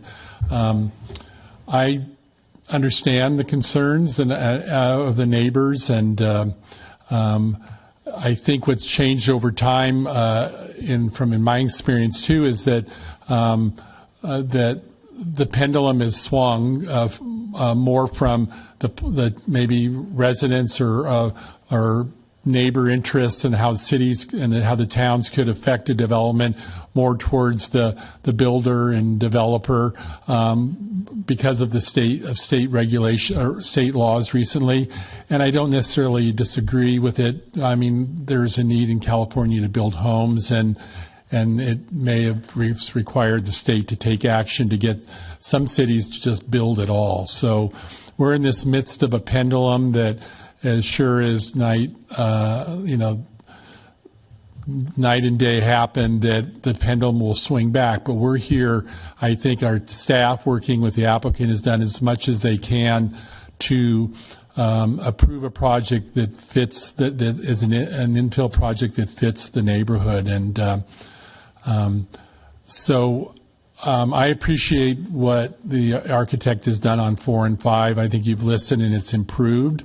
I would wish that those homes would be 1 story, but it's not something that the town can require. That's the state of where we're at.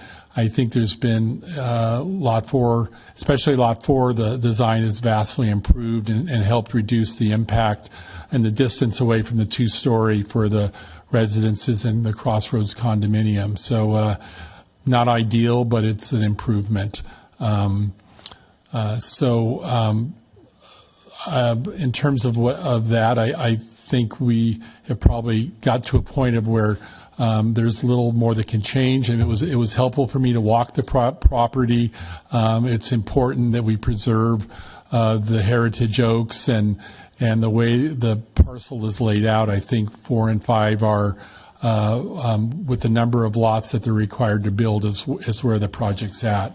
In terms of Lot 1 and the affordable, I'm sorry that we've lost 1 affordable unit, but I don't. It's not something the town can require. So I think it's an improvement for the project that the historic house is being moved and will continue to be visible, and the fact that it may move forward more closer to the street will help highlight this historic house and this neighborhood. And so I think it'll be. The frontage of the property will be beautiful and attractive with that heritage home being a highlight in the front.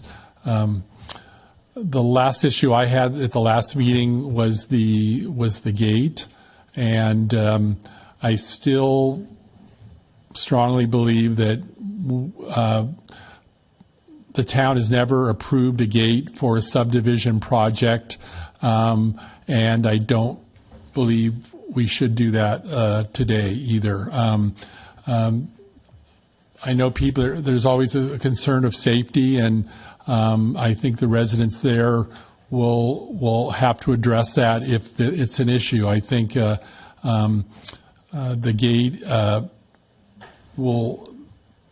gate is an issue that just, I think, will set the project apart from our community, and I understand the concerns about safety, but I think it's important that this infill project fit into our community, and I think a project without the gate is what is more appropriate for Yountville. So in terms of that, I don't have any other things that I would add other than I think eventually when it's built, it will be a beautiful project in addition to the community. And I appreciate all the work that the town has done, the applicant to get here. But I'm ready to move forward with the project. Councilmember McKee Cant. Thank you. So I will echo exactly what Councilmember Knight and Tripp have to say as far as thanking the team for coming together, listening to what we had to say as we were trying to balance our listening to our community. I think in meeting in the middle, it is a better project, and it was a pleasure to walk the property, to see the trees, to see how you have creatively and artistically worked around them to build beautiful homes. I'm just going to go right to the end of my story, and rather than kind of repeat what everybody else has said, I do hope that you will listen to us passionately regarding the gate. We have Yountville Night Out coming up, and where our communities have been encouraged to work together in the community to meet each other for safety. And once you're behind that gate, you define your community. It's those 9 houses where you do have neighbors across the street and across the way, and it won't be as nearly as embracing, if you will. So we're encouraging our multiple blocks and streets to work together for safety in the case of natural emergencies. But when you look at safety in our town, every quarter we do get sheriff's reports and CAL FIRE reports. And we are so proud of the safety that we have here. I mean, I know the McRaes know they live here, and maybe not full time, but they can know that when they lock their house and travel, that we have a sheriff that is working our streets, and we're really proud of our safety. So I ask that you do go back and consider that. Do you have to? No, we know that, but from a sales perspective, you could talk up the safety of our town throughout the Napa Valley. We are leaders in providing a community that has the confidence that we have that benefit of safety. So that's all we can do is ask, and it's up to you, of course, to take that next step. But we're really proud of what you're bringing us. It will be beautiful on Yountville Crossroad and perfect in its setting. Thank you. All right, thank you. I also, I don't want to repeat what everyone else has already said. You've been through a lot of meetings. All of them have been long. You've made a lot of changes. I think I'll just kind of give you my top line. I'm very happy the subdivision master plan community is going in. As everyone knows, we have state dictated number of houses that we have to build in Little Yountville, where there really is no room. I'm not sure how we're ever going to get there, but over certain, we're in like the second year, I think, of our new 8-year cycle. So thank you very much for giving us some homes that are going to be there, and I think it's going to bring more people to our community as well. I understand that you've put a lot of time into buying the property. You still have to build all these homes. There's all that stuff that you probably don't even anticipate is still going to happen. It's going to take quite a while to get it all going and getting it all done. I'm fine with this. I understand it is a give and take. I'm fine with the gate.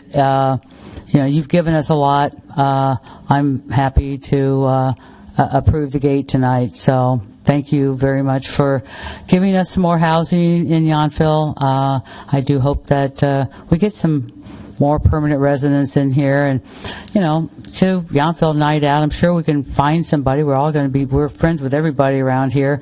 All we have to do is call somebody, and maybe they can open the gate so people, can, have Yountville Night Out or something like that. And I do recognize that Yountville Crossroad is quite unique. I'm not sure who brought it up, but yes, it's got a very different speed limit. The rest of our town, it's 25 miles an hour. So it is very different, and so I do accept your reasonings for doing that. So with that, we have a couple more comments. Vice Mayor Tripp, you have more comments? Hard to believe, Mayor, but I do. I just wanted to point out, again, with the gate, anybody, if you drive up, it opens, so that is something to keep in mind. And I do understand about the exclusivity aspect, but it is far back from the street. So most people driving by aren't going to say, oh, look at that gated subdivision. But again, I could go either way. I just mostly procedurally wanted to call the people's attention because maybe you guys are more diligent than I am, but I don't always read every word of the resolution. The resolution includes excluding the gate. Right. So I just want everybody to realize that. Right. That was my comment. Thank you. Thank you, Councilmember. The staff put it in as a condition of approval. Right. But so when we get to the resolution part, whoever wants to make the motion in the second, I'll make sure that that's clear. Councilmember Knight. Well, that's the point I was going to make, Mayor, is that the resolution, the conditions of approval include removal of the gate, and that's the motion that I would make. That I don't think there's any other changes we would make, but I would support the resolution with the gate not included. All right. So, Gary, I have a quick question here. Because my intent is, if that motion's made and it gets a second, that I would make a substitute motion. So, in the event that when we vote on each one, and it's just a 2-2, how many? Since we only have 4 council members, how many do we need in the affirmative for a motion to pass? You need 3 of you to pass a motion. So 2-2 would be a tie, and it would be no action. Okay. I'll just speak briefly to Councilmember Knight's statement. So the current condition of approval and resolution in front of you right now that's in your agenda packet prohibits the gate. So condition of approval 19 says no gate. So there would be no changes for the no gate option.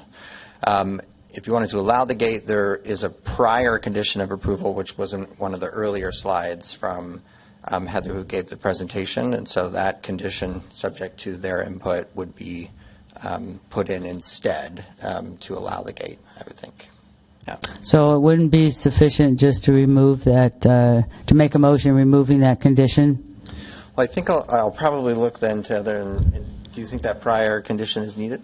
Yes, I would say that you would need to revert back to the original condition 19 as shown in the slide, which is now up on the screen. So condition 19 is in the resolution, which says so no right gate. Now, the revised version says no gate shall be placed at the entrance to the development. Right. Should you decide to move forward with reverting back to the original condition 19, then it would be the gate should be set back 30 feet minimum from the northerly edge of pavement of Yountville Crossroad, et cetera, because there were just a couple different pieces about when it says it's set back 30 feet, making sure that it's actually 30 feet from edge of pavement. They're just making sure those very specific little things that make a big difference are all captured. Okay, I think I've opened up a few more questions. Councilmember Knight. It's not a question. It's just a follow-up in terms of the discussion of the gate in Yountville Crossroads, and I just would want to reiterate that I think we all are concerned about traffic on Yountville Crossroads. I mean, when I was collecting volunteers to do cleanup on Yountville Crossroads, when the Kiwanis Club would do that work, it always concerned me when we were walking on that street because of traffic. And so there's speed on that road, but this project is also elevated away. The homes are set back. A gate back 30 feet, 35 feet. There's plenty of room for as traffic either enters the project or leaves, and with the landscaping and trees being trimmed, there'll be plenty of visibility that this project is set back, the homes are set back, and anyone should be concerned if they're walking and riding as people do on the crossroads. But I think there's space for the new owners in that project to address concerns about safety, like anyone that lives along Yountville Crossroads. And I just think in terms of character of the community that that approving a gate is just for a subdivision, because people have private gates throughout the town. For a subdivision is speaking to just a character and a change that would be very unique to Yountville, and in my mind, a change that we don't want to see. That that people live in neighborhoods. There's a neighborhood on Fennell that has a private road that doesn't have a gate. So we've already approved projects have been built without private gates on subdivisions that have private roads. Talent Lane is a private road without a gate.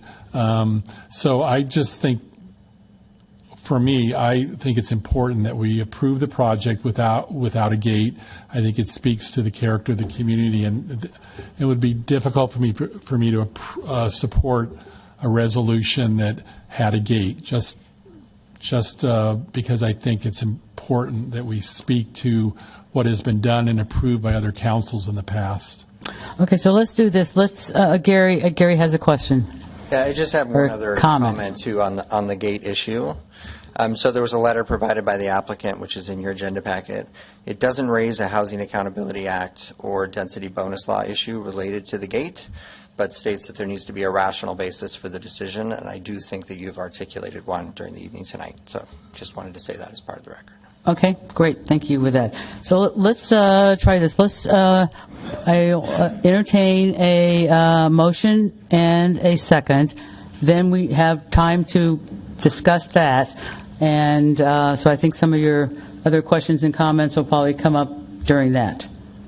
So I'm happy to make. So we can get one on the table. Okay, I'm happy to make a motion, if that's what you're asking. Yes. Okay. So I just want to clarify for staff, the resolution we have on the table now is, we haven't in our conversations made any changes or anything that we need to recognize. Are we good with the current resolution as presented? Okay, thank you. Mayor, I'll move approval of resolution number 24-4292, a resolution of the Town of Yountville Town Council to approve the tentative map for a major subdivision preliminary and final master development plan, density bonus waivers and concessions, design review, tree removal permit, and fence extension for 1980 Yountville Crossroad project, and find the project exempt from the California Environmental Quality Act. Can I get a second? Mayor, I'll second. Okay, we have a motion and a second, and I am going to make a substitute motion for the same resolution that removes condition of approval 19. Is there a second for that motion? You see no second? And substituting? Yeah, and if I can, I think substituting the prior condition of approval 19, which was in the slide, for the current one that's in there. Yes. Okay. But do we have a second for that one? I will second that, but I still had a question. So I'm seconding it, but I'm not saying that I would necessarily support it because I still have a question. Okay. All right. So we have a motion. We have a substitute motion with a clarification, accepted friendly amendment from our attorney. So we have is your question on the substitute motion or just a general question? My question's on the gate. Okay.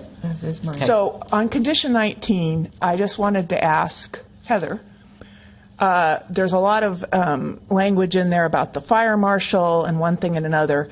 And I've been in HOAs. In fact, I've been on the board of at least 2. And so my question is, if down the road, right now the gate is not locked, right? So I'm guessing the fire marshal condition must be the idea if the gate gets stuck or something. With that condition, say down the road the HOA decides, yeah, we really do want a gate, with keys, not keys, cards or whatever. And maybe we'll block the sidewalk too. Not block it, but make, you need a key. Okay. Is there anything in there that stops them from doing that? Because that's really key to me, important to me to know that that gate would always be something that swings open when a car appears and that people can walk around the gate. Well, if it's, Gary, you can correct me if you think my assessment of this, because this is shooting from the hip here, but if there's a condition that says no gate shall be placed at the entrance to the development, in my opinion, once that's a condition of project approval, that's in perpetuity. No, I'm asking the reverse. Right. If we approve 19, I'm okay. Sorry. So if you move that forward, then that's in perpetuity. Now, at this, if you didn't have that condition, you just have condition 19, again, that also, if that's, whether they decided to put a gate in now or, change it 10 years in the future, as I understand it, the conditions are in perpetuity for. But does that condition, do you say that the gate has to be not locked? And do you see what I'm saying? Would that condition allow, do you understand what I'm saying, Gary? I do, yeah. So you're talking about the prior condition, which is at the top there, 19, the first paragraph there. Right. So the rule would be, do the conditions of approval prohibit it? And so whatever proposed change is being done, staff would be looking at the conditions of approval and checking whether or not there's anything in there. If it's silent, then we'd look to the municipal code and say, is there something in the municipal code that would prohibit this? If there's nothing in the municipal code and the conditions of approval are silent, then they would be allowed to do it. So as I understand it, the substitute motion incorporated condition 19, is that correct? So in answer to my question, if I was to vote for that substitute motion down the road, assuming all things being equal, the gate could be changed, right? Unless the town took some further action to prohibit gates or something like that. When you read that condition, could you change the gate? It would be a gate, but it would be different from what we've been talking about today. I think the answer is yes. I think the answer is yes, and I think it's the last sentence there. Gate shall have a fire marshal approved key access if electric. It shall have a Knox key switch mounted to access panel. Right. So that would imply it could have a lock. Right. Okay. So that's helpful because the substitute motion incorporates 19, right? Okay. Correct. Thank you. But if you wanted to prohibit a locking gate, then that would have to be revised. 19 would have to be revised. Yes. If you wanted to say that the gate could not, under any circumstances, lock, that would be a revised condition. And where would that put us? Okay, well, I know that's not in the motion, so Right. I'll just stop there, I think. Well, but just to clarify that with our attorney, we can still make a third or second substitute motion, or that could be a friendly amendment to the substitute motion. Which one of those? If we can do either. Yep. Okay. So. I have a question. All right, a question from Councilmember McKee Kant. Well, thank you. Gary, if we, and now I'm going blank. Sorry, I've been holding it for so long. I mean, if we accept this gate and allow them to have it, does it set a precedence for other development in the future? No. They will not have this as an example? Well, so let's clarify that. So, yes, this is an example. This is part of the public record. What you decide here is part of the record. Does this require you to decide something in a particular way in the future? No, because there's no municipal code section that speaks to this. You still maintain your authority to condition projects. You know, the reason why individual projects have individual condition authority is you're looking at the specifics of that project, which is exactly what you're doing this evening. And that's why conditions are different when you come through and have conditions of approval on projects. So on the one hand, yes, this is an example, and you might have that point raised in the future, but you are looking at each of these projects and then approving and conditioning based on the many constraints in state law, which we've all talked about a lot tonight and at the previous hearings, and then also what your municipal code requires for all your conditions. Because it seemed like council's letter that we received late last night was implying that because other properties have gates, that we should also have that ability. I mean, certainly that's an argument that was made at this hearing tonight, which was, yes, there are other gates in town, and therefore we should be allowed to as well. Okay. So you're still looking at this project with the municipal code sections that apply to it and thinking about the conditions of approval that will address this specific project. I mean, that's the reason why the process is set up the way that it is. And, you know, the council often comes up with different conditions for different projects, and that's true of lots of things that you approve. Thank you. Yeah. Councilmember Knight. Just a point, maybe a point of clarification from my experience. So typically by code, any electric gate, that's why it's probably there's language in the current, where the condition 19 is.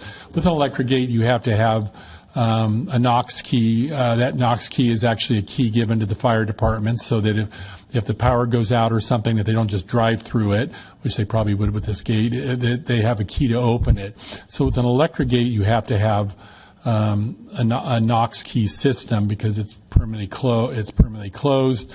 Maybe with manual, this Knox padlock.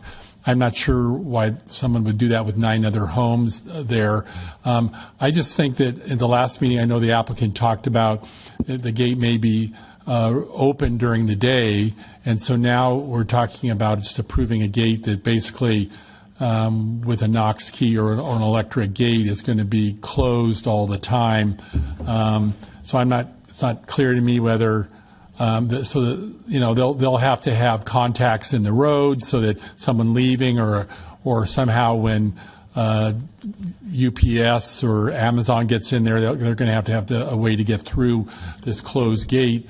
That there's just issues with an electric gate there. But separate from that, I think the standard is that it's likely it will be closed all the time, and it'll just be a statement for this project that's different than any other subdivision in town, and so that's why I made my first motion. So I think the gate will always need to be closed if it's electric. So can we pull up number 19 again? Condition of approval 19 that was up on the slide. So it seems like I think we still need to talk about the. So it's the very last sentence. So if it's electric, it shall have a Knox key switch, and if it's manual, it will have a padlock. So one thought that might kind of split the difference to some of Vice Mayor Tripp's statement is that we could allow a gate, but that it would swing open without being locked. So it would be a modification of this. I think that's what they proposed, actually. Okay. And I just. But we'd want to be clear, and so right now, instead of this, we could, since I made the motion, I will, if somebody would like to, so we could. Can we have some discussion, a little bit of discussion? Before we, yeah. That's what I'm thinking. I'm thinking part of the discussion would be a modification to the motioner and the person who seconded it regarding whether it's locked or it opens. Or you can have discussion on any other topic you'd like to. Well, I think what's being proposed is a gate that, again, Eric's right, you would have to have something in the pavement, but you've probably seen them. They automatically swing open. Mm-hmm. So, and I was just questioning that language about why you'd need a key, and I guess if it got stuck, maybe there, like with my electric garage, you can open it manually. I don't know, but I just want to be clear down the road, nobody would start locking the gate with key cards. That's all I was asking. I don't know. I feel like there was a poem or something as a kid. I read a nursery rhyme about a war that got lost because a shoe fell off a horse because of a nail in the shoe. Right. I would hate to see this come back to the council or any litigation end up over the gate, because I could be reading this wrong, but I'm thinking we might be all in favor of everything, but there's a 2-2 on the gate. I could be wrong about that, but I'm thinking about it myself, and I would just ask everybody else to think about that, whether, because as I understand it, a 2-2 is no action, so it continues it. Is that right, Gary? Well, you would continue the discussion this evening until you found. Oh, it wouldn't continue the hearing. Okay, that's important information. Mm-hmm. And it's only a little after 5, so we have lots of time here. So. Okay, well. And so the, Council, you want? Yeah, boy, it's fresh in my mind. No, Okay, go ahead. I'm just, if the gate's always open because Amazon's coming in, because people are in, what's the point? It's not always open. It swings open and close when you drive up. When we've discussed it at other times, it was like, okay, you know, you've got 9 families in, you've got Amazon coming and going, you've got guests coming and going, the gate's open. The safety in this town is unparalleled to anywhere else, and I know there's privilege in saying we have this community that's behind a gate. So if you don't live here all the time, don't worry. But back to that lock and your logo, we have the safety of the community. We've got the sheriff sitting here making sure the community's safe. I mean, maybe the project managers would like to alleviate our quagmire of what it would be like if it's 2 to 2 and we have to talk all night on this. Vice Mayor Tripp. So let me just ask you, I do understand your feelings about gates, and Yountville is incredibly, I hate to admit this, but I went away for a week and I left my front door open, and everything was still there when I got home. So it is very safe. But what if you had an artistic vision of something and people came along and told you, no, you can't do it that way. You should instead, for people's feeling of security with people driving inadvertently into their neighborhood or their kids, build fences. You know, that could really change what is otherwise a really lovely development if everybody starts like fencing off their yards and stuff. So I just ask that we consider, in the larger scheme of things, we're really putting a lot of our personal view of the world on people who are making a huge investment in Yountville. Although I will say I'm not a big fan of gated communities. I think given how far back it is and that it's really just a swinging barrier, I would just ask if we really want to hang it all up over the gate. But of course I'm doing that too. I could vote the other way, but I'm just asking. I'm just thinking of the Catholic property and when that's developed and the people there. Well, we're off of Solano and that's kind of out there in the boondocks and we need a gate there now. Yeah, but you live you don't have a gate where you live, but people... There are people that don't live there all the time that want a gate, but not for any reason other than exclusivity. Well, maybe we should pass an ordinance then about gates and subdivisions. We don't have it right And we have that power. And we do have that power, but we've never passed that ordinance. No, we haven't, but it... And I don't argue with our council that we don't necessarily need to in order to prohibit it, but we never have, and we have a lot of standards in Yountville. So... Should we take an audience vote? No, I think we are going to do this ourselves. We have been elected to represent the people of Yountville and the town of Yountville. I still want to go back one more time with specific to the substitute motion that I made, which how do we get exact clarification about do we make changes to this entry gate condition of approval 19 if we could maybe get 3 votes that it would not be locked with a card key and it would swing open if somebody approached it. So I do think you could add language to this, something like the gate shall automatically open when vehicles approach and shall not be locked, or something to that extent. Okay. Does that mean the gate will automatically open when kids are playing with their ball right at the exit? Or I don't think so. You have to have weight. Yeah, that's why I had proposed the when vehicles approach. Vehicles, okay. So there's a weight factor. And I'm also not a gate engineer, so I'm not really sure how it works, if it's motion or if it's weighted underneath it. A lot of them somebody back work there both. probably is. Magnetic, yeah. Yeah, so it probably is easier to trigger it with vehicles, would be my guess.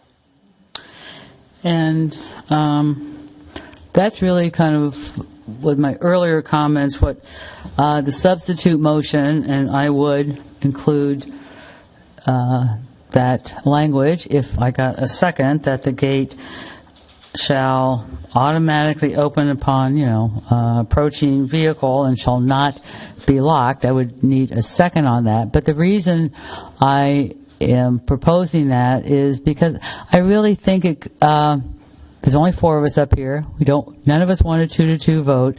That it really kind of splits the difference between really what we're saying. Having something, the exclusivity is that key. But somebody being able to go in and out without having that, but yet having empathy for a lot of traffic along the crossroads. Also, this is a private road. This isn't something that the town is going to maintain. If this was another area that did not you have to the town has to kind of go in and keep things, take care of the street and all that. This is a private road. Everyone knows that I'm not going to be surprised if I bring up waste again, but it also allows the garbage trucks to go in and out, all 3 of them every Monday. So that's kind of my argument, that it kind of gives everybody a win, the developer and all of us who are maybe like 2-2 up here. So that's my argument for that. But I would need a second for my slight proposed change on my substitute motion. Correct? Is that correct, Gary? Okay, go ahead. Councilmember Knight. Mayor, I appreciate your comments, but I don't think the issue is really whether it'll be automated or not, and automatically opening, because with 9 homes, that gate will have to operate that way so people can get in and out, whether it's residents within the gate, the community, or the garbage trucks or service vehicles. It'll be automated and open, and I don't think it takes away from the question of whether or not a gate is appropriate, and so. I'm not denying the fact that anyone living on Yountville Crossroads has to be concerned about speed, but it's something that residents have dealt with, and so this council has not approved in other subdivisions. The one most recently on Fennell, I'm going blank. The old Tiedemann property, Girardi property, Girardi did that is a private lane. It does not have a gate. Talent Lane is a private road that doesn't have a gate. So for me, it's irrelevant whether it's an automated gate or not. It's just that I don't think it's appropriate. And so, and I understand, I don't think it's something, I agree in essence, I don't think we should spend a lot of time on this. I think the project we've come after a lot of conversation and discussion. There's been changes. The project is better now than it was when it began, and it's not a criticism of a very talented architect and staff that have presented this project to us. That I think the gate is not a sticking point for me. We should approve the project, and without a gate, I think it will be a better project. So that's all really. I don't have any more really to say. So thank you. All right. Vice Mayor Tripp. I just have one more comment. You're not on. Oh. I just wanted to, when you mentioned, Eric, that a gate is a gate, an electric gate, but you've been to Silverado, or I'm sure, you need a code to get in that gate, and you can't walk around the gate. So this is a little different than that, right? I just wanted to make sure you focused on that. I'm sorry for just dialoguing. You're right. It's okay. It's not a locked gate. Maybe it's not a gate that you might have in some type of a subdivision where my brother lives up in Sacramento, and I go there and he's got to key me in through his phone or tell me the code. I assume that's not what they're doing. I don't think this language would eventually allow that. I'm not 100% sure it does. Doesn't eventually allow that. but it's still just that. It's a gate. It's a gate. It's a gate. It closes off homes, and it's presenting an argument that our neighborhood needs to be gated, and it becomes a unique and to the whole community. And so I don't think I want to walk down that path, or I want to be able to drive down that path. But I don't think we need gated communities. It's a whole another subject about whether we want or not to have people have gates in front of their individual private homes. But in a subdivision, I don't think we should approve gated communities. I want to echo that as well. And in trusting our staff and looking at the staff report, I mean, I won't read the whole thing, but they certainly went down Talent, Mesa, Crossroads, Staggs View, Landy, Adams, Yount, and all of the lanes and not privates, but public streets. And the end of the whole paragraph, as such, the finding can be made that the entry gate is inconsistent with the general plan policy because entry gate element of the design is inconsistent with the design and surroundings of the immediate neighborhood and the town as a whole. Therefore, condition of approval 19 has been established to prohibit the placement of a gate. So I'm trusting what our staff found.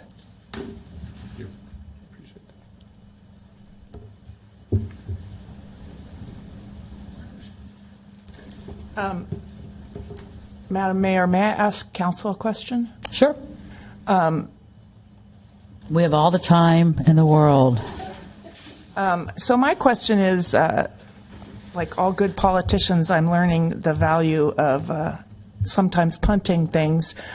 Is there any way we could approve this and leave open for further town action this whole question of whether gates should be allowed? Or do we need to reach a decision on the gate? In other words, we approve the whole thing, but because the gate is the last, I'm guessing, this won't be in the critical path of doing the development. And then we could get some input from, apart from this development, what people think of gated subdivisions. Or do we need to act on the gate right now? Well, your approval of the project would approve this project with its conditions of approval, and you've also got a map that's associated with this and other conditions that go along with it. So we have to make a decision on the gate. If we left any discussion of the gate out, could we then later act upon the gate? No. So you're saying at some future point adopt an ordinance that might prohibit it here? I mean, if it was silent in the conditions here, I mean, they still got to comply with municipal code sections in the future at some point, but they're going to build this project, of course, once it's in. If you then adopt a municipal code section, the gate would be legal non-conforming and they'd be able to keep it. So you'd have a timing issue and there'd be some other practical issues. So that doesn't, kicking the can doesn't sound that valuable in this case. I don't think so. Thank you. But just maybe for a point of clarification, Madam Mayor, for the town attorney, I mean, right now, this is not saying that 25 years from now, the town could have municipal code language that allowed gates or something, and then with an HOA, they could come back and propose a change, I guess. It seems like that would... Yeah, I'm trying to understand that. So at some point in the future, if the town were to allow them? Well, no, I'm just saying, I guess with an HOA, these are not individual property owners. With an HOA, at some point in the future, I guess they could come back as a party to the town and request a change or an addition or something. Oh, sure. So you're saying some future change to the master development plan or conditions of approval? Yeah, there's a process in the municipal code to amend a master development plan, yes. Go right ahead. Well, I find myself between a rock and a hard place because, and I pick these two because you both have the history of Yountville and have contributed so much to making it the place that I love and wanted to move to. So I give great credence to both Eric's views and the mayor's views. In this particular instance, given some of Eric's involvement with development and knowledge of more of the history of that, I'm going to vote with with Council Member Knight on the gate issue, in deference to his strong feelings that it is not in keeping with Yountville. And I have to give a lot of respect to the people who've made Yountville what it has without in any way diminishing. I know the mayor has also done huge amounts of work. So it's just really a hard thing, but I don't think that we're going to go anywhere, probably. I tried to move Pam, but I mean, not Pam, Robin. But anyway, so I think I would be inclined to vote for it as is. So that's my comment. Okay, so let's just kind of go through the formality here. And I think the substitute motion might die if the seconder does not approve my amended language, which would be that we modify condition 19 to say that the gate shall be automatic and shall not be locked. So if I don't get a second on that, then that substitute motion dies, and then we would vote on the first motion. Is that correct? So as a seconder, would you approve that language? So the substitute motion dies, and now we have one motion on the table. Town clerk, would you like to call for the vote on your little machine? You may vote now. All right, thank you.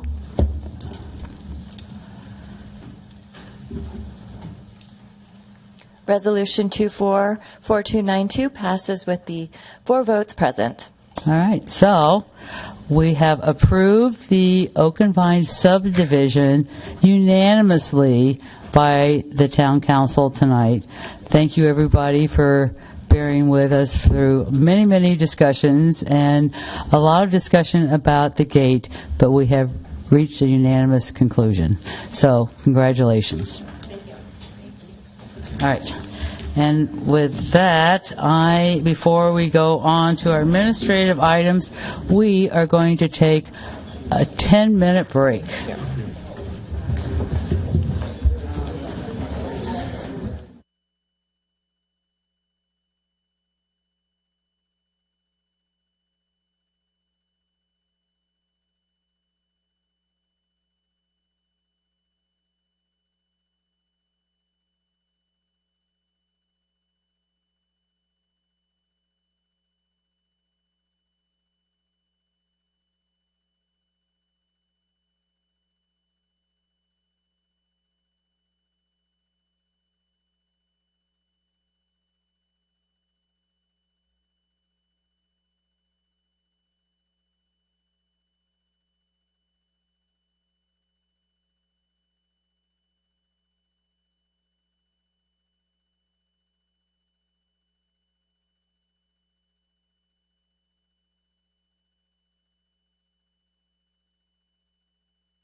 Everybody's very good about coming back from break. Thank you very much for that. Guess you want out of here. All right, now we have 4 administrative items. The first one is we're going to consider adopting a resolution approving a budget adjustment of $500,000 in fiscal year 24-25 for our capital improvement project fund 50. So I see our I forget your new title, administrative director. I'll just call you you're also our finance director as well. So anyway, Celia, it's all yours. Thank you, Mayor. Good evening. I am Celia King, the Administrative Services Director.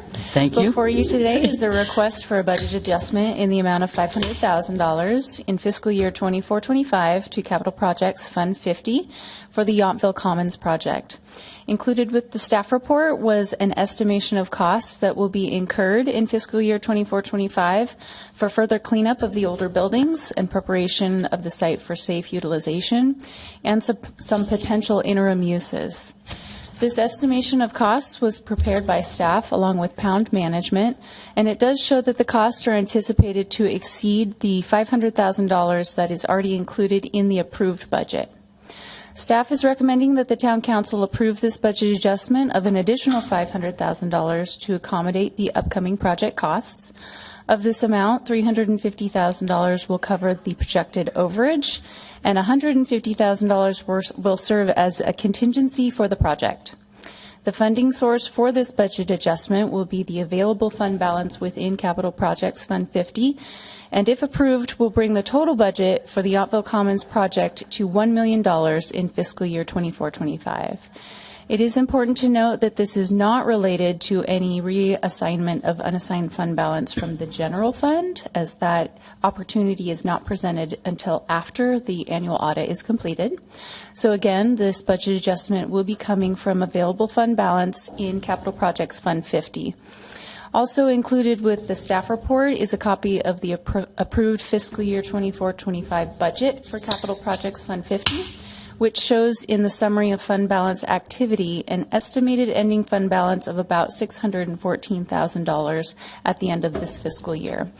Approving this budget adjustment will utilize $500,000 of that and leave just over $114,000 still available for use if needed. Are there any questions that we can answer about this recommended budget adjustment? Thank you very much for that staff report. Council have any questions for Celia? I see no light, so we do not. So can I get anybody in the public like to comment on this item? We have public. Alan Tencher, Jefferson Street. I'm a big fan of the school property. I'm glad the town decided to buy it. I think it's been a long time coming. But I just want to check in and say, should we anticipate, we've already planned a $500,000. This is another $500,000. What's the future going to hold? Is this going to be a leaking ship that we should really think seriously about? We bought it, no problem, but I just think it's time to take a pause and reevaluate now that we've looked under the hood and make sure that this is the last $500,000 that we're going to have to put forward until we do something significant with the property in terms of, moving beyond the interim phase and get to the final phase. So thank you for your thoughts and the opportunity to speak. Okay, thank you very much. For that, anybody else want to give us any public comment? If not, I'm going to bring it back for council. Do anybody like to make a motion that we can then discuss?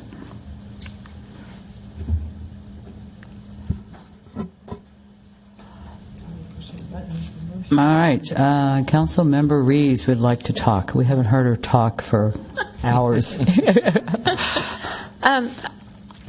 I appreciate the Mr. Tencher's comments.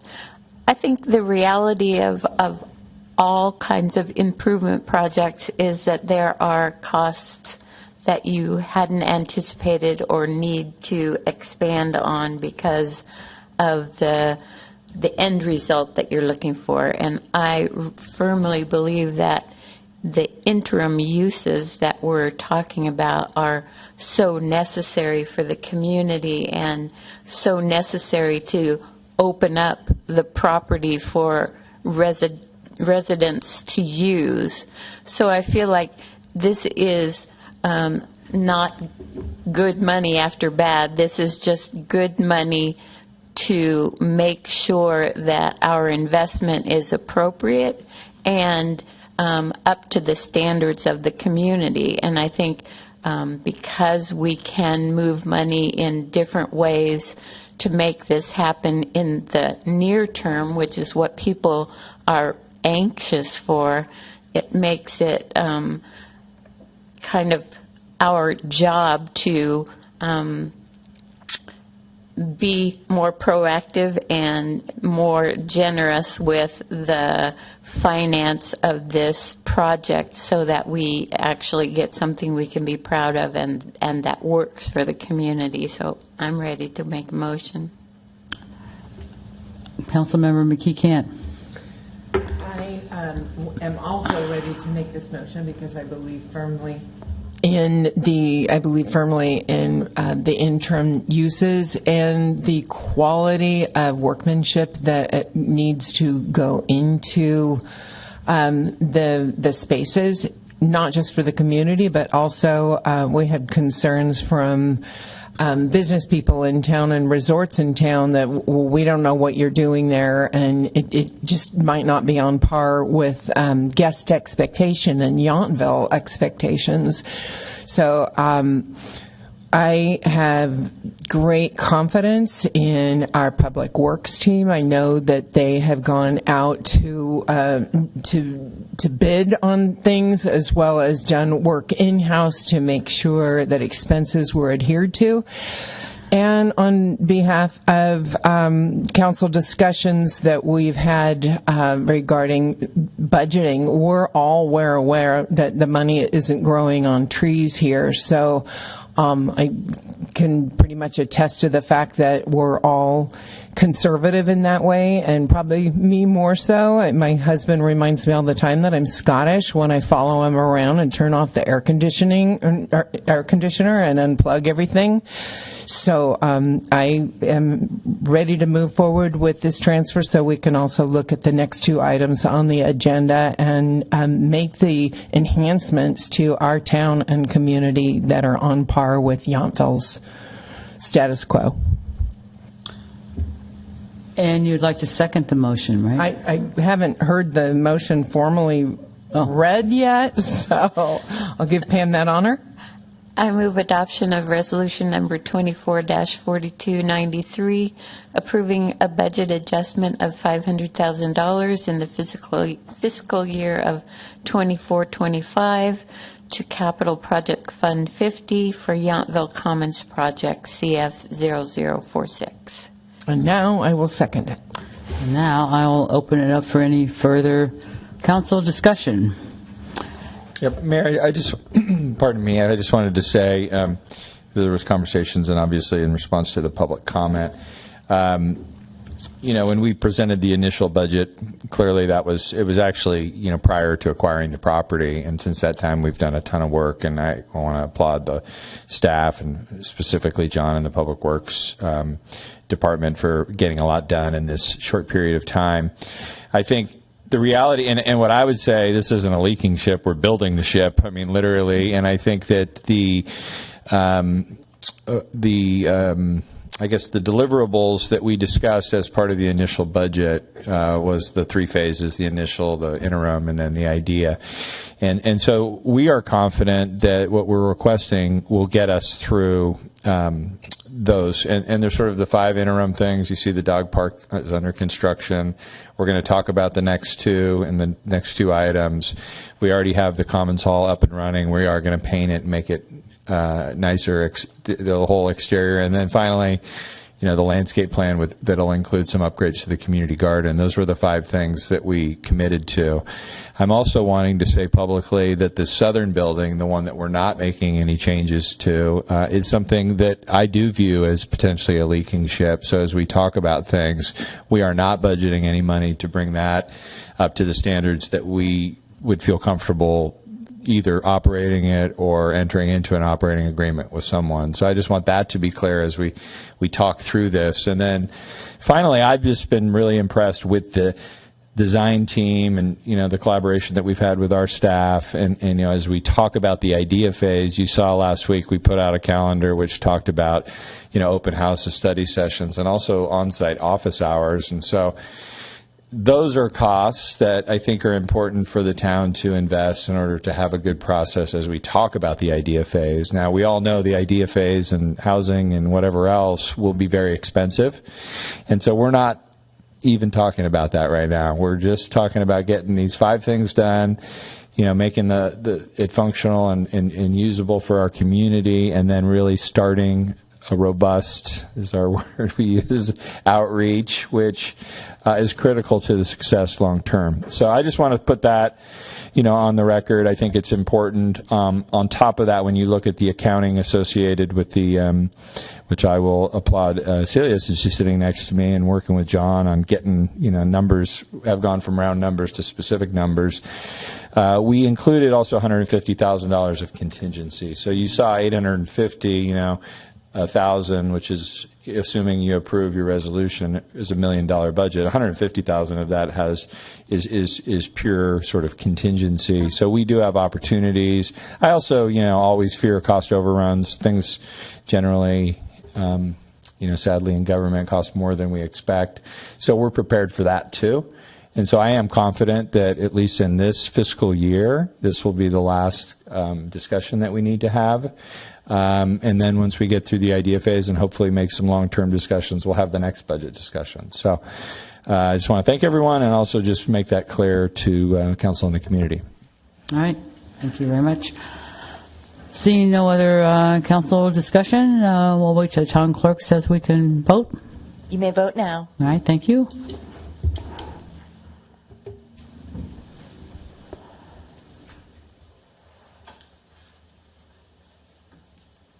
That passes unanimously, so we can continue doing some of the necessary things. And I just really want to thank John, sitting back there. I've seen you out there with all sorts of interesting equipment, doing all sorts of interesting stuff out there. So I know you've been very busy over and above all your other normal workday stuff. So thank you very much for that.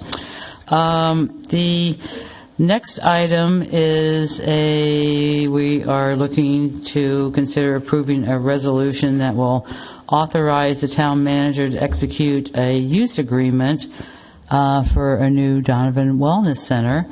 And this will include the operation of a public fitness gym on the Yountville Commons site.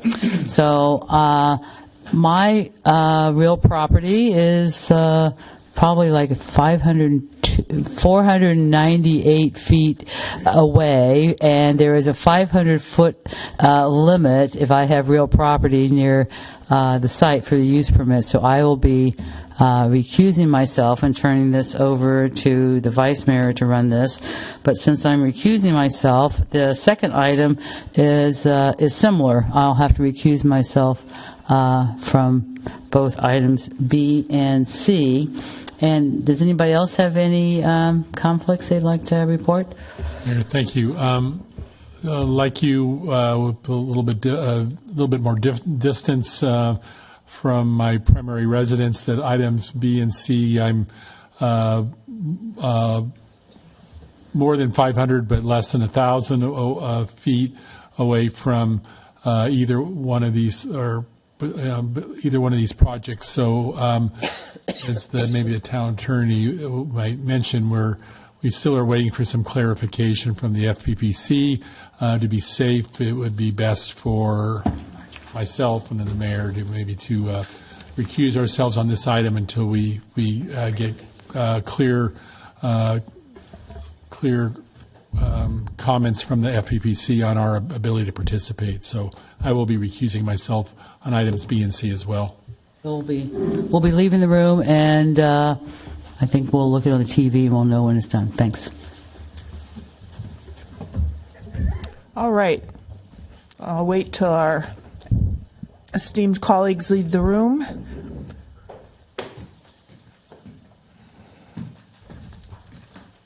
So this is item 11B, my first chance to act as vice mayor. So this is very exciting, but don't worry, I'm not going to drag it out, notwithstanding the excitement.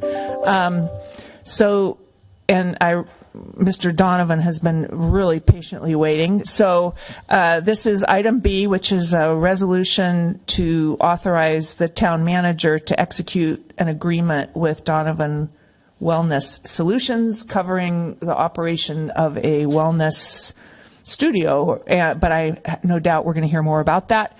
So, and please, Gary, or town manager, town attorney, stop me if I go down the wrong path here. I think the first item of business is to get a staff report. Is that correct? Okay, yeah, thank you. I'm going to introduce it, and then I'm going to introduce Donovan to introduce himself and talk a little bit about the project. I will start by saying, a few things. I've been here a year. Prior to me getting here, Donovan had been meeting with the previous administration and sort of exploring the opportunity to create a fitness center in the town of Yountville. At the same time, Samantha Holland, our Park and Rec director, was briefing me on the work that she was doing with the Park and Rec Advisory committee as it relates to the master plan. And then just as a new resident to town, it was obvious to me that there was no gym. And so all of those sorts of things, sort of percolated, I guess, in the first 3 months. I was introduced to Donovan. At that time, the only thing we were looking at was the community center, and there clearly was not space, even though we talked about it and we tried to look at where we could potentially squeeze some things into the community center. And then when the school property became a reality, there was an obvious opportunity, and we talked about it internally, and then I did due diligence, which on Donovan and kind of his experience in the Valley and so forth. So I feel like this is really a combination of factors that led us to this point. I also feel that as we've gotten into the design, and hopefully you're able to look at a few of the renderings and then the floor plan, that building, which we were initially calling the library building, but now the wellness center, really sets up well for what is being proposed. And I am confident that the arrangement that we're proposing this evening will be a win-win. I will tell you, and I think everyone knows that is, been in town for a while and understands the Valley. This is a challenging business to make work here. And I think that's why some gyms have come and gone through the town. So I think this makes good on at least the intent of the school to be a win-win for the community from both a resident and a visitor perspective. And I think as we've been talking about this, I will tell you, we have been talking about resident first. And you see, even as we look at rate structures and try to propose, it's a little tricky because, I think Donovan will be the first to say, it's hard to do a demand study in Yountville in terms of how many residents are really going to sign up and be part of this. There's not a lot of comparable data, and I think we're kind of both, having a leap of faith in terms of this is, a good risk for the town to take because it's a high need, and it's also, there's quite a bit of money being invested on both sides, so there's definitely skin in the game, if you want to call it that.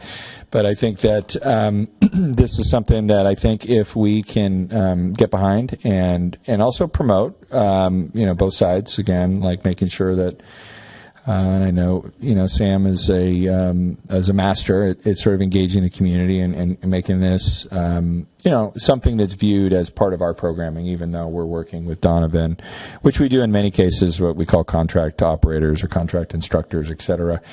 That is the formula for success, is us collaborating and working together. And I hope that, this becomes, what we envision. And I think the last thing I'll say is, because this is, part of the interim uses, we also have to be mindful as we plan the future of the site. And if it is successful and we see demand, do we talk about designing around it because we love this building so much and talking about additional amenities, or do we talk about integrating it into a new design? Because that's going to be a dollars question. But I also think as we sort of test it, we'll be able to have a better understanding of maybe what the demand and what the needs are for a facility like this in Yountville. Again, I think it's obviously we're recommending it, so we think it's a good calculated risk, but it is a risk, and I do think that Donovan is the right partner to work with us on this. So with that, why don't you come up and tell us about your business and your experience in the Valley. I want to thank the council. I found it very interesting to also learn about the development, so it was no worries to be able to be here a little bit longer. Tell you a little bit about myself. Me and my wife own our business, Don's Wellness Solutions. We have 4 lovely kids, and we've been in this community working in Napa Valley for about 17 years. Prior to that, we got our master's, mine's in exercise physiology, my wife's in sports marketing. And when we moved out here, I worked at Solage. I was part of the opening team and designed the gym there and ran the membership program. And then about 2014, I was like, I think I'm ready to do my own thing. And we opened our own gym, Calistoga Fit, which is in Calistoga. We also have a studio there. And over the last 6 years, we've been rated the #1 gym in Napa Valley, along with the best personal trainer. So what's kind of unique, I think, about our business, and that I'm excited to be able to work with the town, is we've also worked with a lot of luxury hotels and hotels across the valley. And at the same time, working with the city of Calistoga, we provide a lot of the adult programming for the rec department in the town. So our access point to people is we've made that available for the town for free, with working with the council members for the adult population there. And we've seen the growth of how people are healthier, the longevity. We've developed the Wellness Week. And I think, it's been great. I've worked with Sam also during COVID. We were able to provide some instructors during that time when people were in their homes. We provided Zoom instruction for some of our great instructors. And those same instructors that work at those luxury hotels will be working in this wellness center.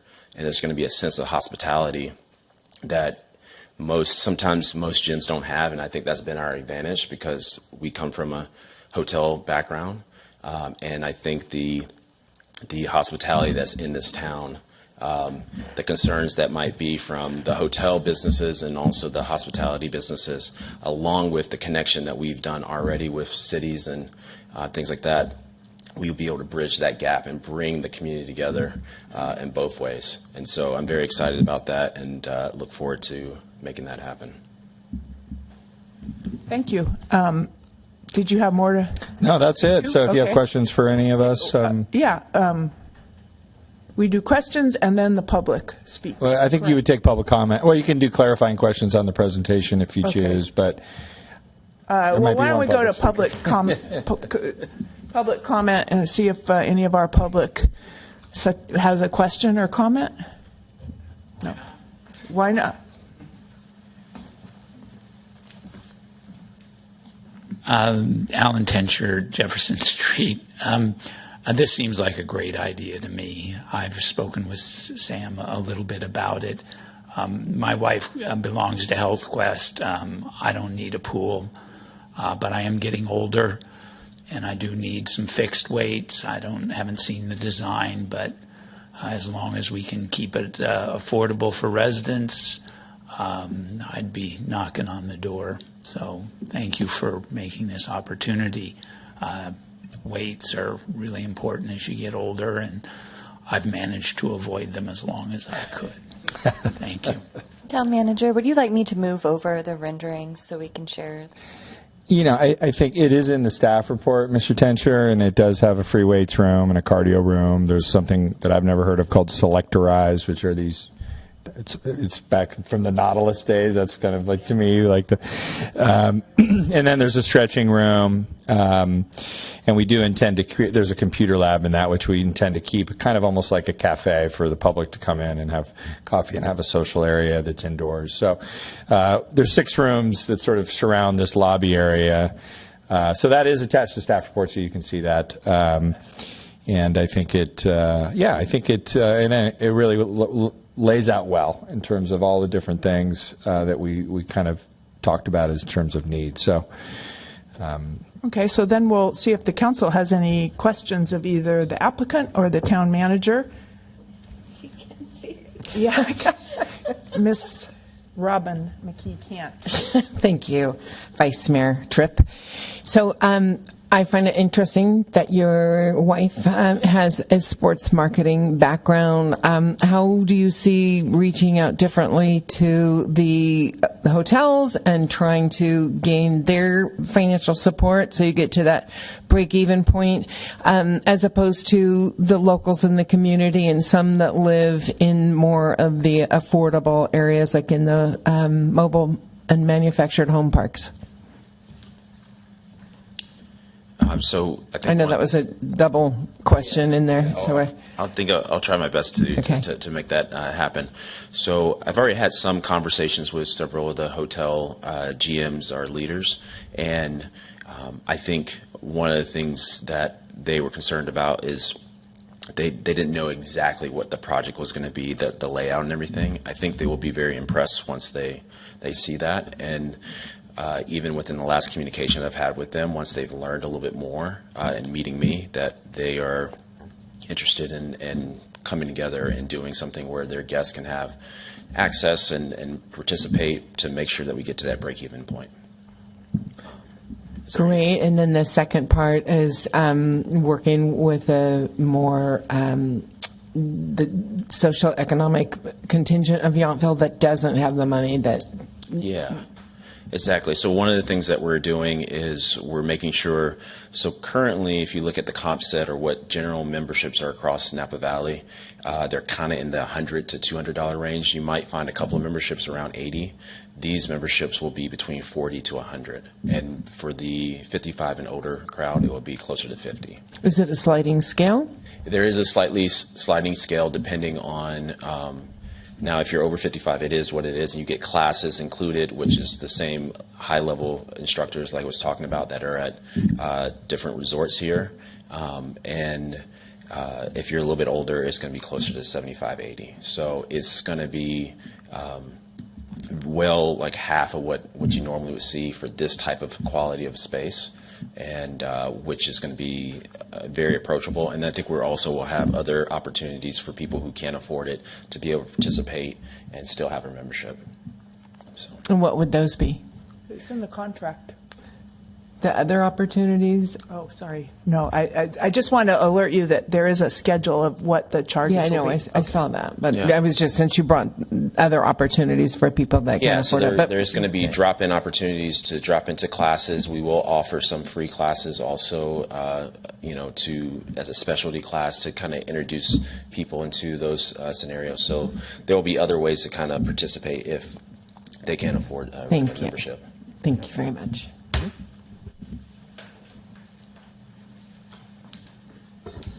I don't really have a question, actually. I just have a comment, which is that this was one of the things that was most brought up in all of our surveys of people in town was, we need a gym.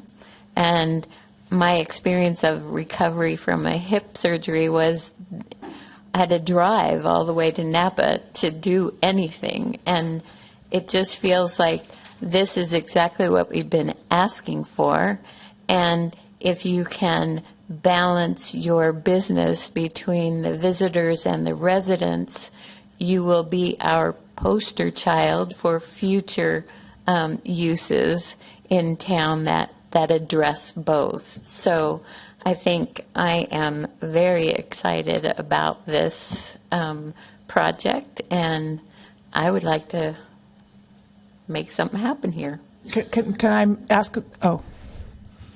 I'm just going to ask a question, and then we can make a motion, and then either discuss it some more or approve the motion. So I just had two quick questions. My first was, I noticed, I do have a comment. We are so happy you're here and so thankful to the town manager and all the town staff that have made this happen. I think this will be very successful, speaking from the residents, and then I'm thinking the guests will like it as well. So my question is, I noticed, I thought the agreement was very even-handed to make sure it's a pretty fair division of rewards and risks. I wanted to ask you, I noticed you will have the intellectual property of the Yountville Fit logo. I'm looking forward to my T-shirt. But the town must approve the logo or the use of the logo, which I think that's in the contract. So my question was, did you have any plans or give thought to trademarking that or service marking that so that, it doesn't become just something people put on T-shirts? Or I don't know what you've done in Calistoga. Yeah, well, most likely we will do the same thing that we've done at Calistoga Fit. We've trademarked that. You did? Yes. Okay, because I think that's probably a good idea because we really like our Yountville name. And then this is just a business question, which I tend to ask. But the way the contract works is basically once you've covered your operating expenses and then a management fee. And the operating expenses, I presume, would include all your costs for employees? Yes, costs for employees and just day-to-day costs like, the cleaning and all that type of stuff. And your, as I understand it, the acquisition of the equipment falls on your side of the ledger. That's correct. Okay. And then once you cover all that, which will not be a small amount for sure, then there's and this seems reasonable to me, I'm trying to think of the right word, a management fee. Correct. Okay, and then after you've covered the management fee, which is $12,500, which again doesn't seem unreasonable to me, then amounts beyond that would go to the town. Correct? That's correct. So my question is, in terms of your expenses for employees and whatnot, would that include any payroll to you? Will you be getting a salary, or or your wife or your spouse? No. So my wife and myself will not be included in that. So that's kind of part of the management fee. So everything else will be in our employees, our instructors that we have to cover.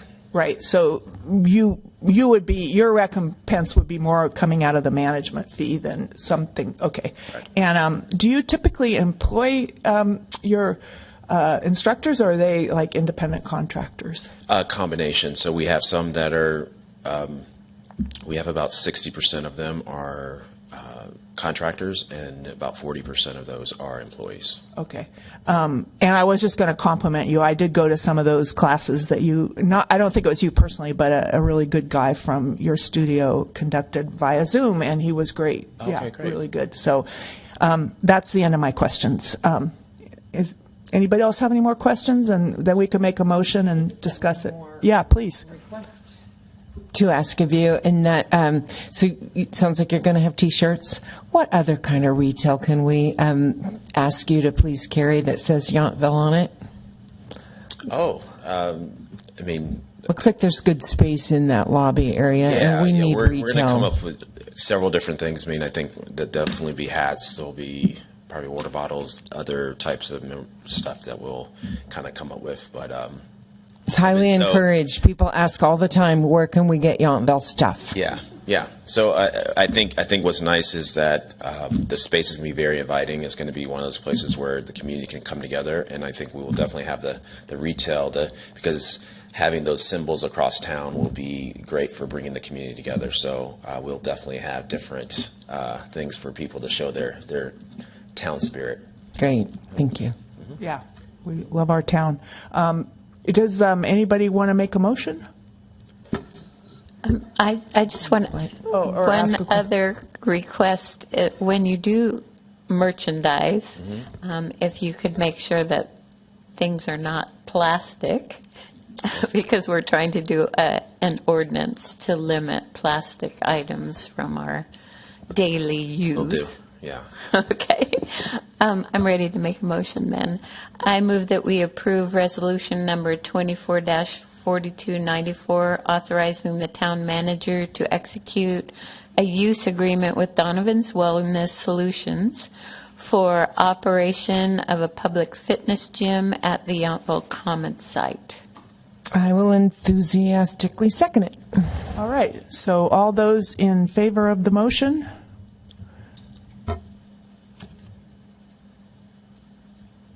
And that passes with all votes present. All right. Thank you.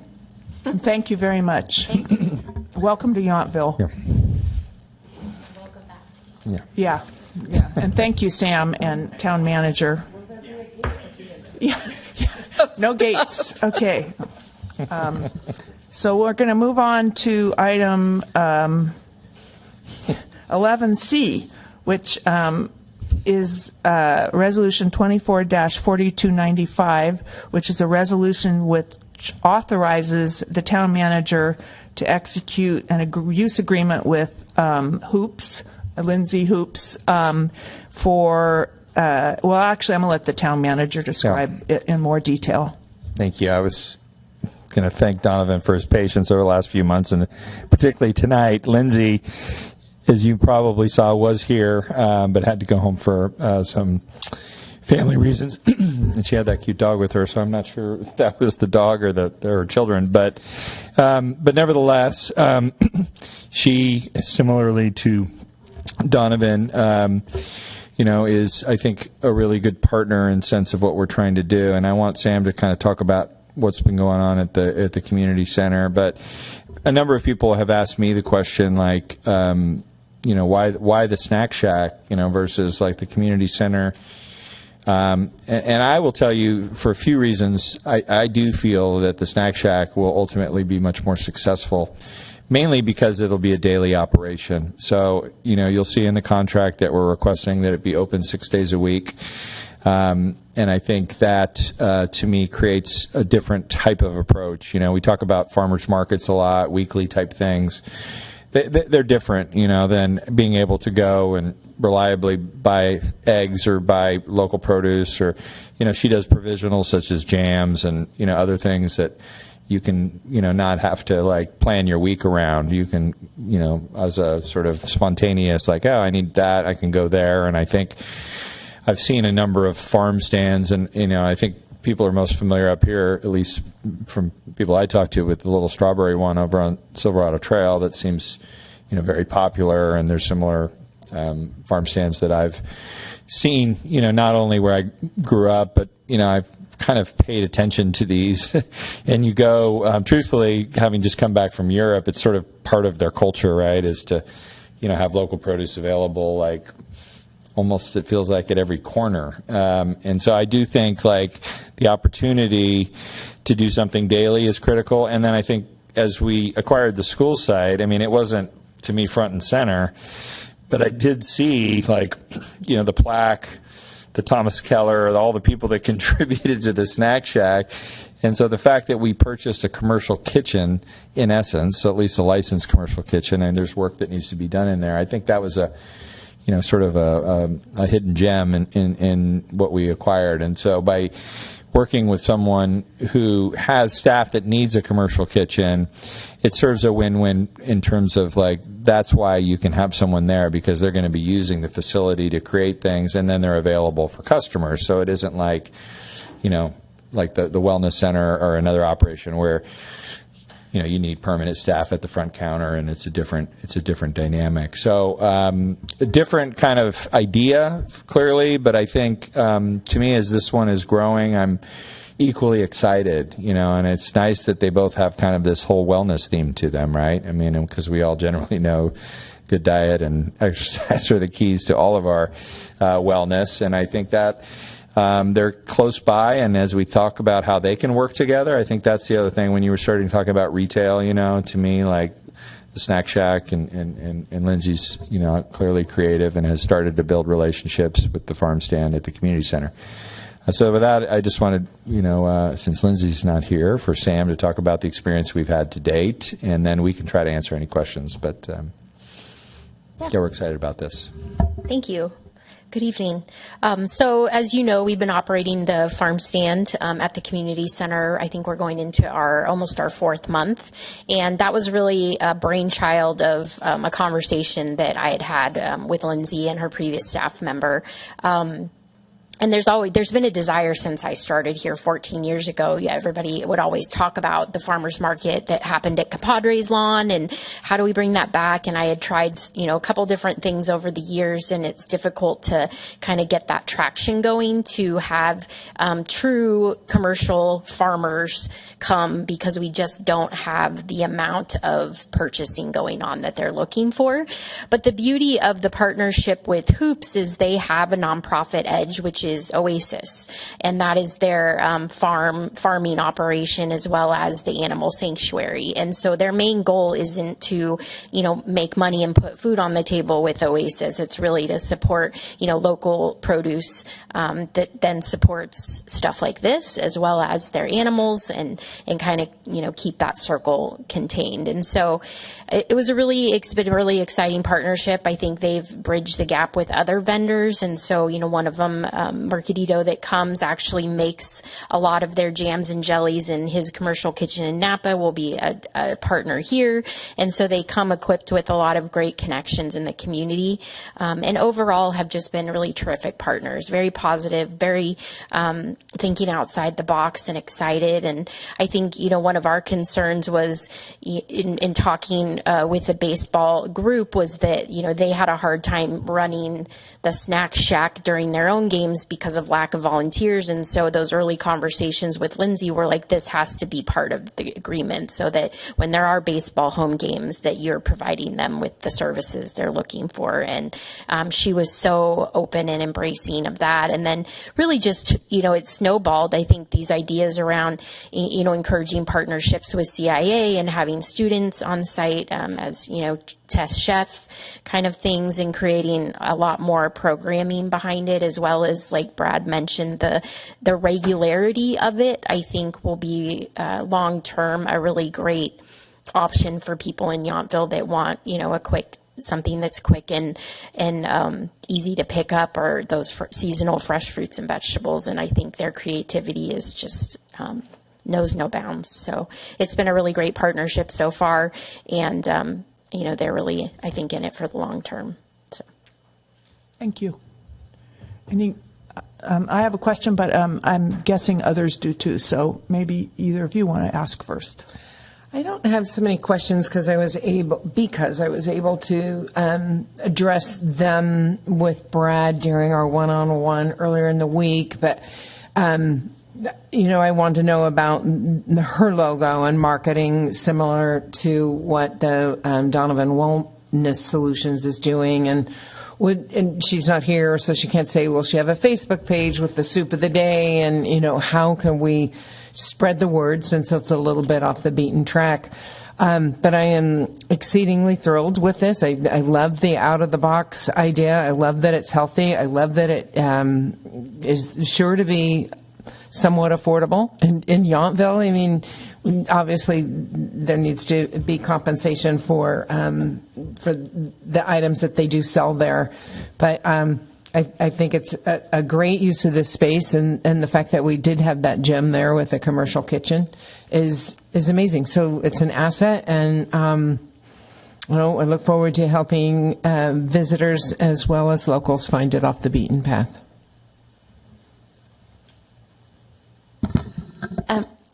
If Lindsay were here, I would ask a question, and I hope that maybe either of you could answer. She has been doing business by bartering, kind of, paying what you want to as a donation. So is there a sort of an agreement that she will charge prices so it doesn't feel so nebulous? Yeah, I can answer that. We've talked specifically about that, and she's agreed to, yes, not only set prices, but then provide, depending on the product, deep discounts for locals. And so we started to kind of work through what that looks like, but it really depends on the product. Just so you understand the theory behind the donation, and I do think this is where, as we talk about how any sort of, I guess, monetary benefits can go to nonprofits, this is where, at least in my view, if you want to donate more to the nonprofit, you can always put money in a jar or write a check or do whatever you want to do. But I think that was the idea, is like, okay, it's for a nonprofit. When people have something to give, then they'll usually give more because it's for a good cause. But our plan, to me, this is back to like the regularity and kind of this becoming something that the locals rely on to some degree. It needs to be more traditional in that you can go and buy an egg for 50 cents, and that's the cost, and you don't have that, I guess, that whatever you want to call that pressure of like, okay, am I giving enough or what have you? So, we've clearly talked about that. I think the idea is to have a more traditional model, but then to have an opportunity for the nonprofits to, seek donations, but not by like trying to play the guessing game. Right. So my question, Brad, is, well, this agreement is not with the nonprofit. So just so you know that. It's with a limited liability corporation. So for the purposes of this, I do applaud the nonprofit, but that won't be the situation here necessarily. I guess my question is, how much money are we going to be investing, just in round numbers, and maybe I haven't followed the budgeting, on upgrading this kitchen? Because I gather that's a big part of this on their part, is not the revenue from the sales of stuff, but the use of the kitchen. Have I got that right? Yeah. You want to answer? Yeah, go ahead. Yeah, so the majority, the kitchen itself is structurally in the facility there with some deep cleaning is structurally very sound. The majority of the improvements that the town is anticipating are on the outside. So obviously painting, there are some uneven pavement issues and access issues that we need to deal with since it will be open more as a public space. So that's the majority of the budget. We're estimating approximately $50,000, and that will really all be focused on those exterior improvements. We do have to, do some maintenance on the commercial hood and the grease trap, but any other improvements inside. So if they need, there's not a commercial stove, for example, in there, so they'll have to get creative around that. And we've already talked through that. Those are expenses that they will have to incur. There's not, real commercial refrigeration in there. So all of those things, they will come into that kind of skeleton of a kitchen. So they will have some investment expense as well. And Lindsay's So it's really not right now. I've never seen it inside or actually in use because I just haven't. It's not really ready to go right now as a commercial kitchen because it technically is because it's permitted and signed off by the health department. But they don't have a stove and a refrigerator. Yeah, so kind of what that caveat is it has the industrial hood and it has the sink structure. It has the grease interceptor sewer already. So there's kind of a checklist of things that would create that, and then it's the health department coming in and signing off. But for them to use it for the on-site cooking that they want, she's already been researching how to implement that. Yeah. So will there be say I wanted to go over and get or maybe this isn't the idea. I'm not that big of a cook, so I don't buy necessarily fresh produce every day. But if I just wanted to get a sandwich or soup or something, are there tables? Is that the plan to sit there, Yeah, so the improvements that we've been looking at, we have some loose renderings. We didn't want to bring those forward yet, but it's improving the outdoor space around there. It's not necessarily altering the bleachers that are on the two sides, but utilizing the space that's there to create an even surface, and then adding in tables and chairs. And then, of course, seasonally, that's not going to work. So the discussion is utilizing that sixth room that Brad was talking about. That's kind of a off the wellness center that is set up like a computer lab. That could also operate as kind of that kind of drop in. You have your coffee or your soup, and you can sit. So you get it over there and then walk. Yeah. No, or that's take it very home. doable. But yeah, seasonally, definitely the outdoor furniture was something that we were taking into consideration. Okay, well that makes good sense, and congratulations on engendering that partnership, because I think it's been really good, just judging from the community center farmers market. Thank you. We'll go Robin and then Pam. Just wanted to ask about the logistics for the vegetables in the farm stand, knowing that that's kind of more of a concession stand now where you reach your head in and see what they have. And we talked about kind of more retail, whether it's chips or things inside there. But how will the vegetables be displayed? Is Hoops building something? They have some ideas, but there's obviously that very robust overhang there, so it doesn't really matter what weather it is, but they'll be outside, things they pull in and out every day that display. That come outside as well, so not just limited to the inside. With the tables around it and stuff, and I know that there's the water hookup main or the pressure release valve or whatever that is. So I look forward to seeing the renderings, but I know you guys will come up with something creative.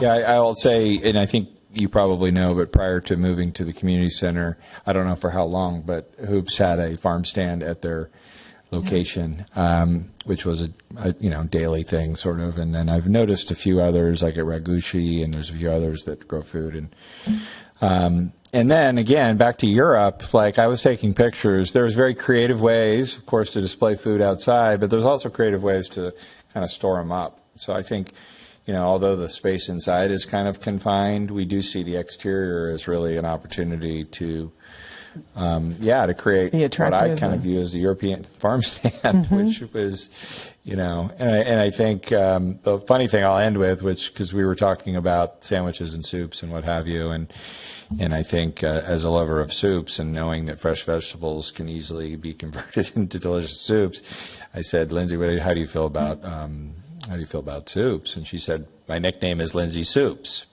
So I thought that was kind of funny because she really is passionate about soups. And then as the chef thing is starting to unfold, and she knows a lot of people in the Valley, I love this idea of like using it as a place where young, local, up-and-coming chefs can come in for a week and kind of curate a menu and create a soup and create a whatever. And that becomes kind of a really interesting idea depending on how that catches on. So this, I think, is like, I see it, as let's get it going, let's try to establish it, but I see this growing a life of its own over time as long as the community supports it. Well, I'm ready to make a resolution. Do you have another comment, Pam? I have a question/comment.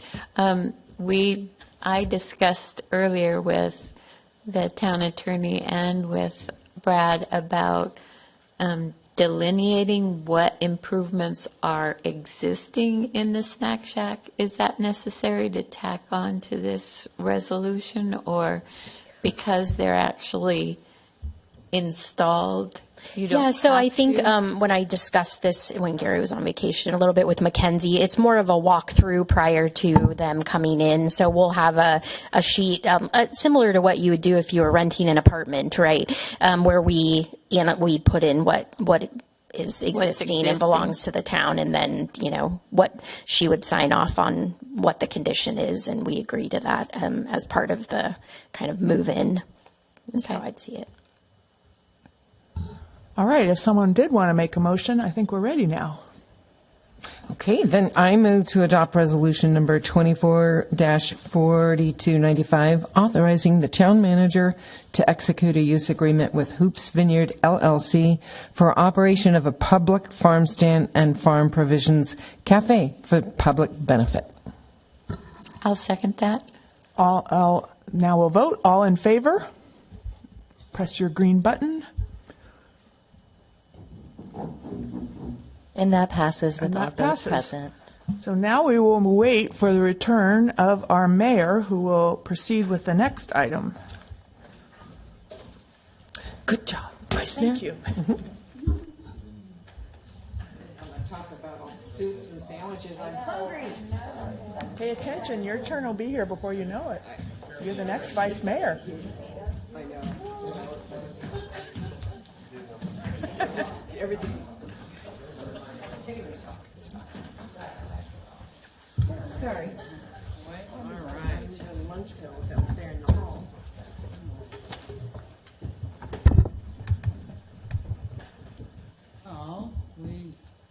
I'm turning on my mic now. We were talking about microphones. We are on to the last administrative item, which is consideration of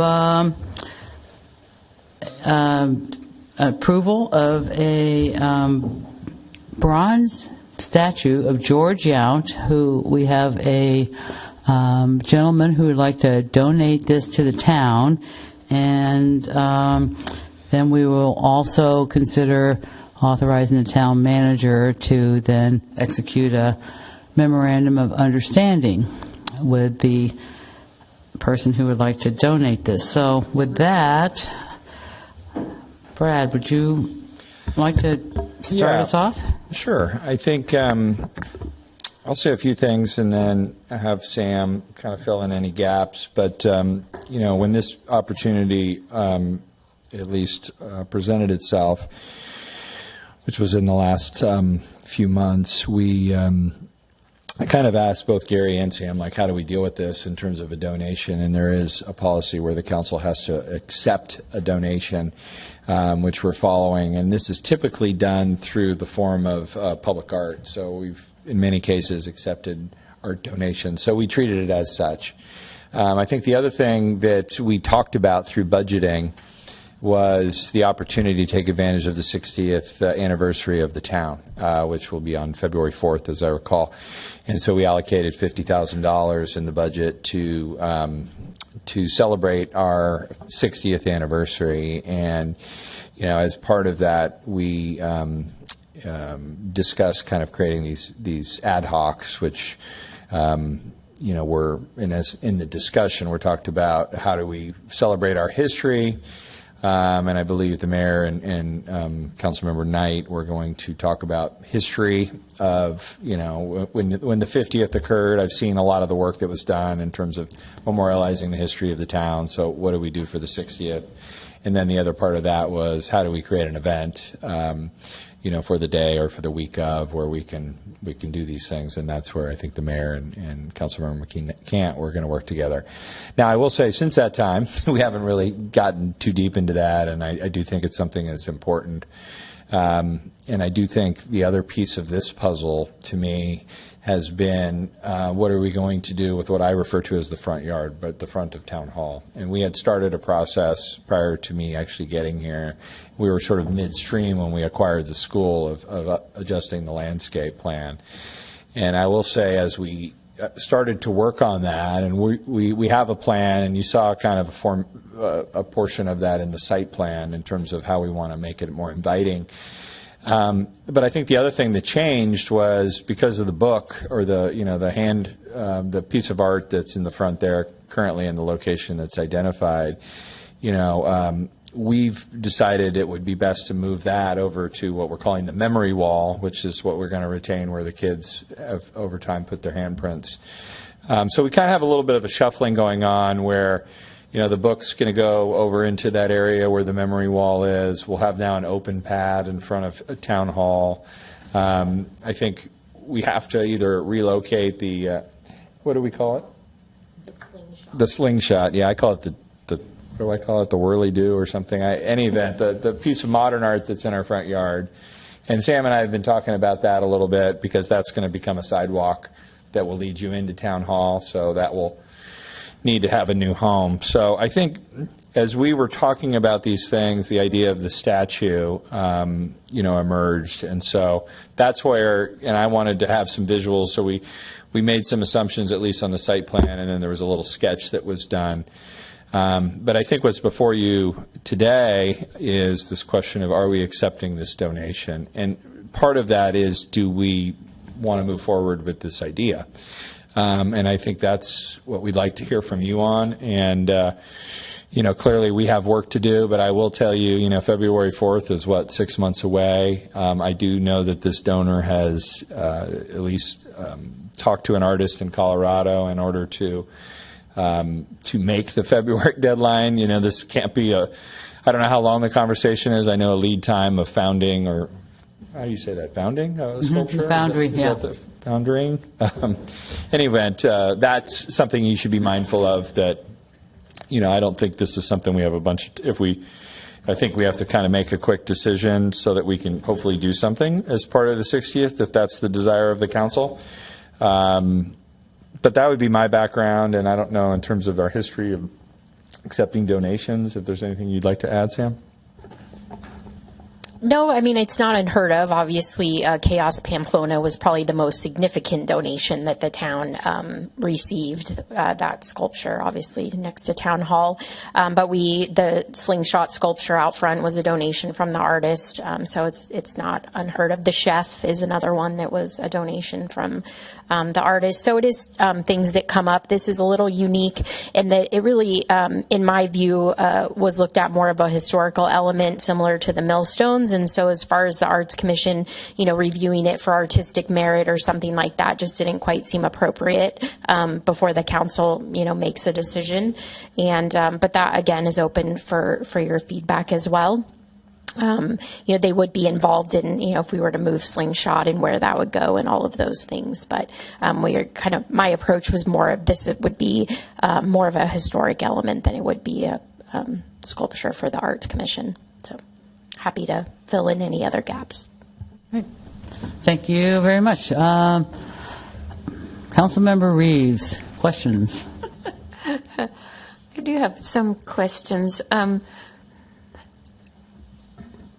My concerns have to do with the Art Commission and the procedure that we follow to accept this sculpture as it relates to quality of the sculpture, and then again how we represent this sculpture as a historical marker, say, and who's in charge of designing or deciding the verbiage that goes on this sign in order to make it accurate. Being an 18th century man, he has probably a lot of skeletons in the closet, and we want to be fair to the indigenous people and all of that whole question that gets raised by statues of men or people. So I have two questions, and it's how do we know this sculptor and what his work looks like in reality, and does that fit into our picture of what we're celebrating on our 60th anniversary? Are we celebrating the founder of the town, or actually it's the post office who decided that we would be called Yountville, but are we actually celebrating the community as it has become and how we got here, or are we basing our whole celebration on a historical figure? So I would like to have a bigger conversation around this, and I also would like the Arts Commission to be involved in the technical aspect of the actual sculpture.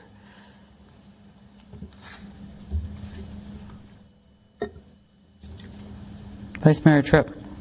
I do understand the rush if this is all about the 60th anniversary, but I think involving the Arts Commission to evaluate the artistic merit, they're very good at that. That's important.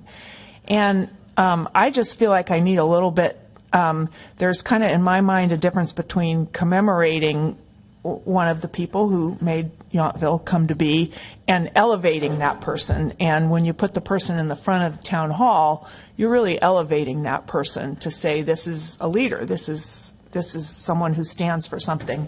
And I just have not had a chance to make sure that that's true. And I've seen, watched from a distance my alma mater, Berkeley, go through stuff at my old law school where they had to take the name off, and then Phoebe Kroeber Hall, which has all the anthropology. I think they took her name off, some of which I agree with, some of which I don't.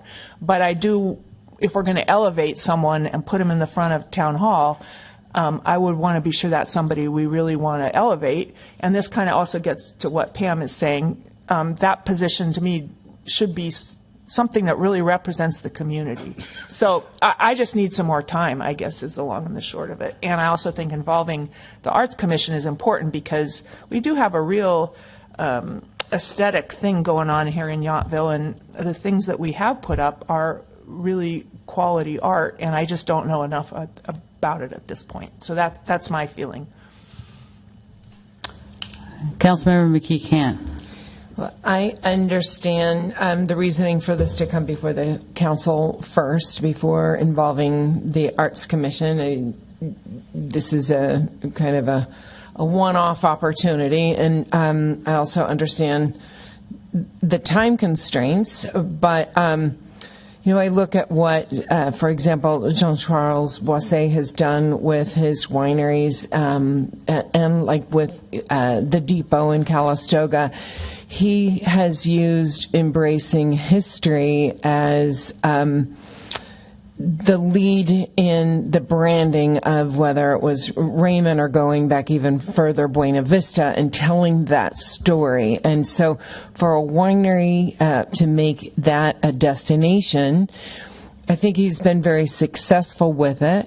For a town, I think I've certainly learned a lot from some of your speeches, certainly at the Veterans Day and at the cemetery, I learned a lot. But for a town to embrace one person and their kind of legacy and having the luck to have the property granted to them originally as our main kind of message, I question. I mean, it seems to me our logo is the heart, and if we're looking at the next 60 years, do we want to tie ourselves to this man who got the property and was able to make something of the community here through his farming and working with furs and such?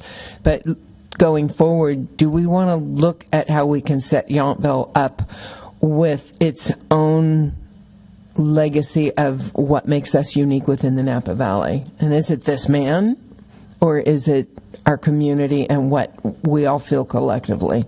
So I'm right in the middle of not being able to give approval, but also not wanting to look a gift horse in the mouth. This is incredibly generous, and this rendering of him standing in the flowers is absolutely gorgeous.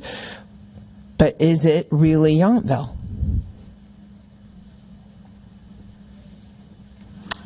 Councilmember Knight. Thank you, Mayor. There we go. Now I'm live. So I love history, and I also recognize the fact with history and historical figures, there's issues. I think that that we, in essence, need to honor the history of Yountville that brought us here. But in terms of what we'll be celebrating next February is the kind of the 60th anniversary of the incorporation of the town. So there are different events, but I think it's important to, at some point, to really embrace our history and to figure out how a way to incorporate George Yount and these millstones and grainstones, millstones into the community that tell the history of our town, of this region.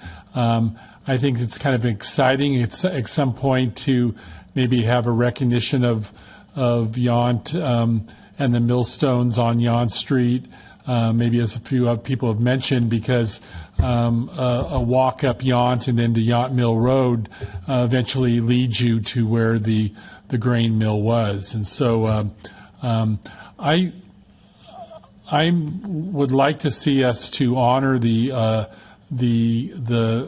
gift that someone is willing to present to the town. I'm curious to know more about the artists that'll do the work and what the idea will be.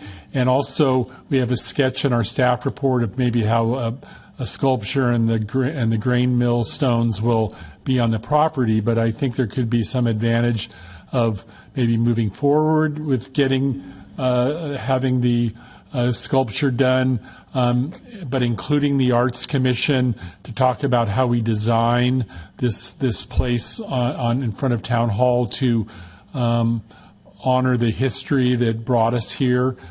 So I don't know. I think there's a way for us to.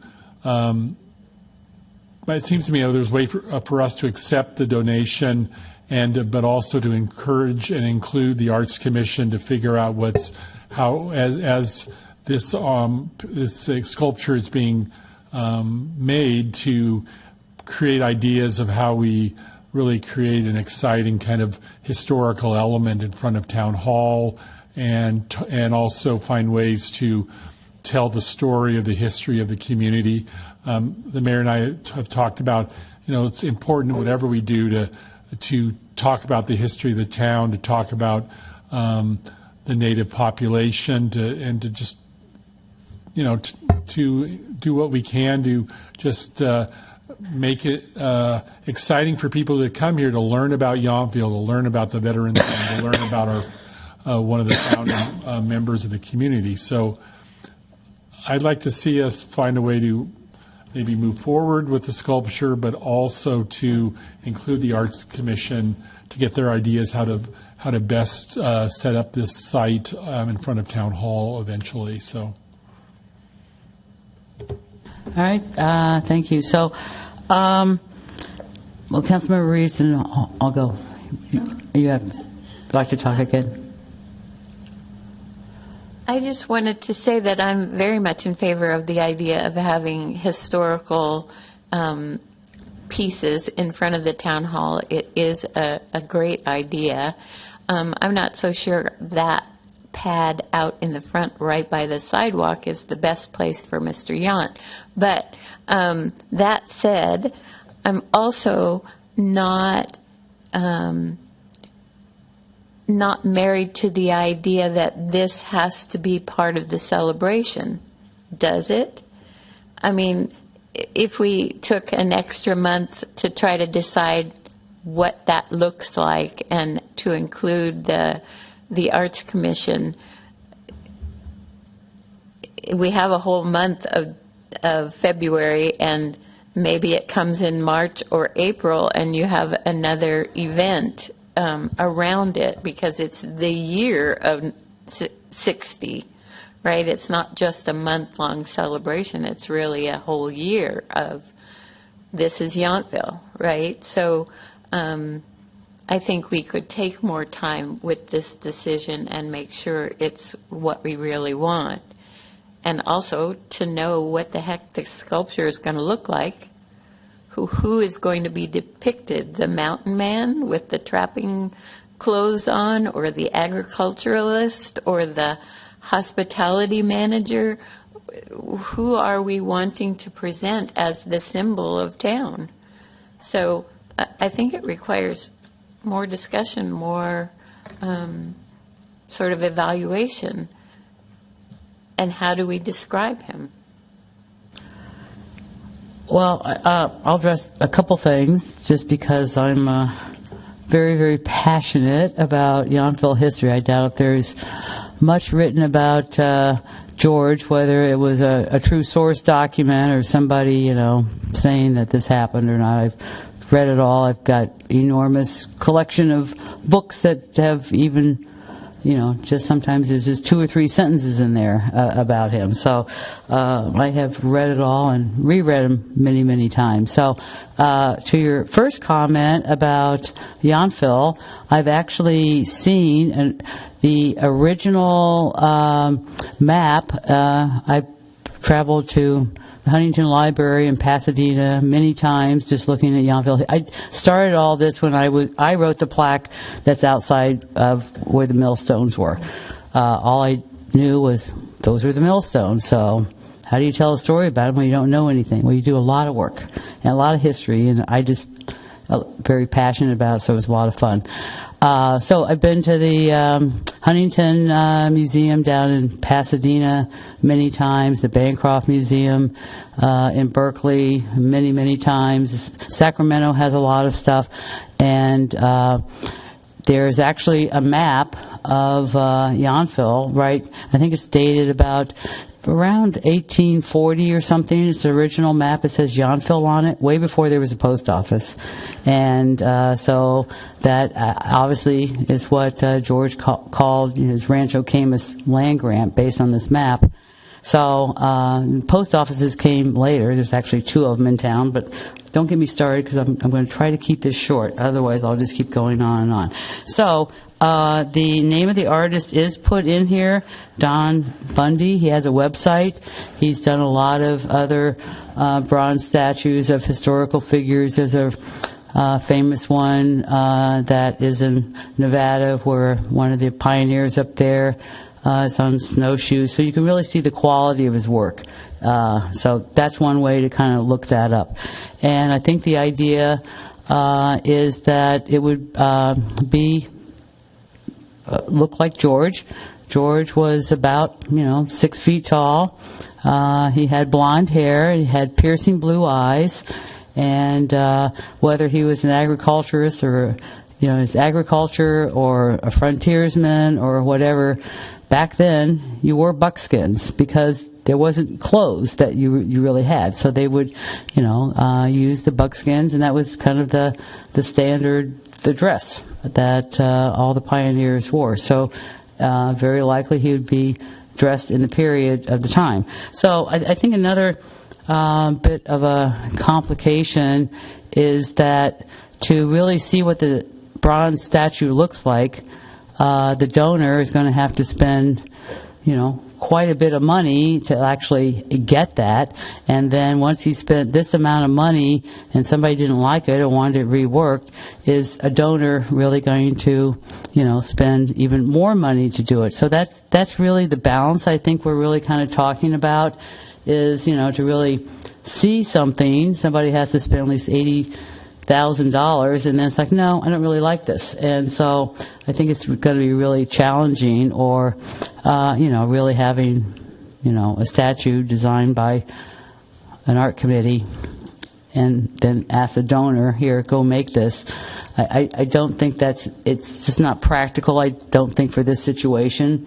And so I understand that, you may not want it to be for the 60th anniversary, but, I think really telling the, Rob Orr, who's going to donate this, that I guess there's a bit of trust that he's really has selected a wonderful artist, and you can look at his website and see his other detailed work, and it would be pretty much, we have a bust of George Yount right here in our hallway, and I know Rob's come up here and taken pictures of that bust and sent it to the artist, and they've studied it quite a bit, and there's other pictures of George. It's mostly one main picture of him in a more formal setting, but he would be depicted as a pioneer in pioneer clothing. And, I think the representation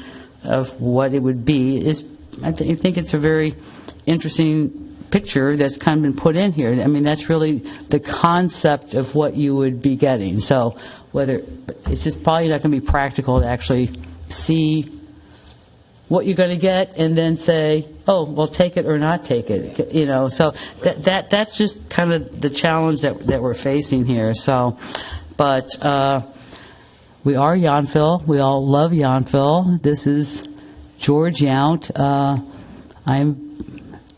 Are you trying? You want to interject? Whenever you're done, I just wanted to offer a suggestion. Okay, well, if that's okay. Go ahead, because I can go on and on about how passionate I am about George Yount being in Yountville. Yeah. Clearly, everyone, I think, loves Yountville, and I think the opportunity to celebrate the 60th is a great thing. And you've heard me say, this is what what I like about events is they create these, immovable deadlines, I call them, where you got to get stuff done. And so it forces you to make some decisions. And I think this is a good conversation.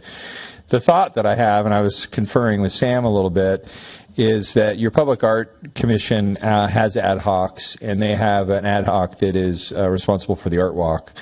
And so to keep this opportunity alive, they meet on August 5th. The next time, and my thought is since the mayor and Councilmember Knight are sort of the ad hoc, if we combine those two, and we said, okay, listen, we're not committed, but I do think the chicken and egg dilemma that the mayor is articulating is real, and that this guy's not going to invest unless he feels good, and you can't know what it looks like, and so you're kind of in this dilemma of.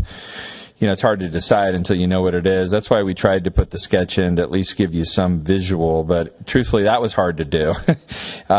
So we got something, but I think we could take it to the next level. And if I can offer sort of the backup, if for whatever reason these two ad hocs don't feel like the sculpture is a good idea, I do think what's a good idea is to move the millstones to Town Hall. We own those. We could do that. The pad, just so you know, that's out there was actually what we showed in the rendering would be where the millstones would go, because that's a similar pad to the one that we have. We then, I think and I do think the Art Walk should be involved in making sure we all agree that the book should go over to the school and to the memory wall. And I had just suggested, which Sam said she was going to talk to the art group about, that the slingshot maybe goes to where the pad is, where the millstones are, because it's in front of the gallery. So that might be like, okay, if we can't make the sculpture work, let's make that work, because that seems to be putting things in the right place. But if you can make the sculpture work, and if the two ad hoc groups, I guess, have consensus, I'll say, that this is a good thought, and that the donor is willing to continue to invest his money on this idea, then my recommendation would be go forward, but if you can't find consensus between that group, or if there's a split vote, then we come back to council and say, okay, this is where we're at. Now it's your turn to decide again. But I do think this thing will turn into a little bit of a football if we don't, kind of make a decision on the next step. And that was just as I was thinking about a next step. Again, the Public Art Commission has this ad hoc group. These conversations tend to be better done sort of through an ad hoc discussion. So, you can, I guess, have a more fluid discussion. It doesn't have to be an agendized formal, like, okay, here's your decision. Because today the decision, based on at least how I was advised on the policy, is you have to accept this donation. This is a council, I guess, at least past practice. I don't know specifically where it's codified, but and I think that's what we're talking about right now. So if you say, okay, conditionally, we'll accept this as long as we have consensus among our ad hocs, maybe that gives you a path forward where you can have people that, of course, are looking at this from the different angles that you've been talking about this evening, where you can feel comfortable. But if not, then I guess it comes back. I mean, we do have a meeting August 6th, and then, we're supposed to take our summer recess. So my guess is if it's not decided by August 5th or 6th, this opportunity probably goes away. But I think let's talk about the backup plan at the same time, because I think the idea, generally what we're trying to achieve by celebrating our anniversary is something that doesn't hinge on the statue. It's like these are things that, I know there's a lot of things, including like the lobby here, that I want to have updated, because a lot of work was done for the 50th that we need to update so that we extend our timelines, and we, I think also create that camaraderie or that opportunity for the community to come together to celebrate. So I'm just trying to offer us a path forward, and if that, it's always, of course, up to you, but if that makes some sense to you, maybe that's a way to move forward without, at this point, losing the opportunity. I did just have a thought while you were talking. That's a very similar process to the Faces of Freedom sculpture that we commissioned when we renovated Veterans Memorial Park. There was an ad hoc that was 2 council members, 2 arts commissioners, and 2 Parks and Rec advisory commissioners, 2 veterans. So not to say we need to get that large, but it did help to kind of narrow into the process and evaluate it. And typically an artist working in bronze is going to construct the sculpture. And you, like we did with Faces of Freedom, we approved that moving forward based on a written, a sketch design. And then once he had the maquettes done before they casted them, we signed off on that so that there are, processes that we could discuss as far as, how that can work. As long as the donor is open to it and the artist, if those are kind of the caveats to that too. Yeah, and those are the caveats. So with that one, when you signed off on, who paid for that? The town did pay for that as the part town of the paid for project. that Yes. versus a donor. Exactly. So that's where it does get a little tricky in this situation is, how much leeway is this particular donor willing to give the town and whoever we appoint to work through this process. And then if that's the only artist he wants to work with, what is that artist requirement and process as well? So it's a little trickier. Right. Okay. Vice Mayor Tripp. I just want to be careful, and I don't really know the history in particular, and maybe the mayor can enlighten us, but I've been talking with a good friend of mine who is an instructor at Cabrillo College in Santa Cruz, and they're having a really big discussion over whether they can remain Cabrillo College given his particular history with Native Americans and such. So I guess I would ask, and I want to be forward-looking. I guess and again, not ignoring history. Did Mr. Yount, I guess I'd have two questions. Did he own slaves? And as a fur trapper, what was his relationship with the Native Americans? Were they displaced when he moved here? So those are two questions. And that's the kind of thing I would, not to put you on the spot, maybe you know or don't know, but I would want to know before I put a statue, to be truthful, of this guy in front of Town Hall. Anyway. Well, I can certainly address that because I spent quite a bit of time looking at that, and I actually talked about it at when I was asked to give the keynote for the cemetery, because the cemetery is the George C. Yount Pioneer Cemetery and Ancient Indian Burial Grounds. So the Indians were here. They were the WAPO, and so when George got the land here, they were already here. And what he really respected the Indians. They were a very agriculturally oriented type of Native Americans, and they actually helped him build his blockhouse, which he constructed shortly after he got here. There's a lot of great stories about how he welcomed them, and there was actually quite a few of them. He had a lot of cattle, a lot of horses, and he took great care of them. There's one story I've never been able to kind of finish off, when there was a young Indian girl, and he actually took her in and helped raise her. So, and then different other people would kind of come through the area, and there's one anecdote when some of the other tribes kind of came down from the hills, the wild tribes as they called them, and tried to steal a lot of his horses and cattle.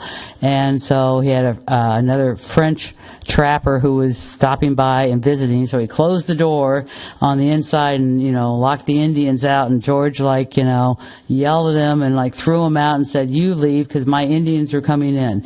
And the Indians felt very passionate about him, the Wapos, and they actually called themselves Younts Indians.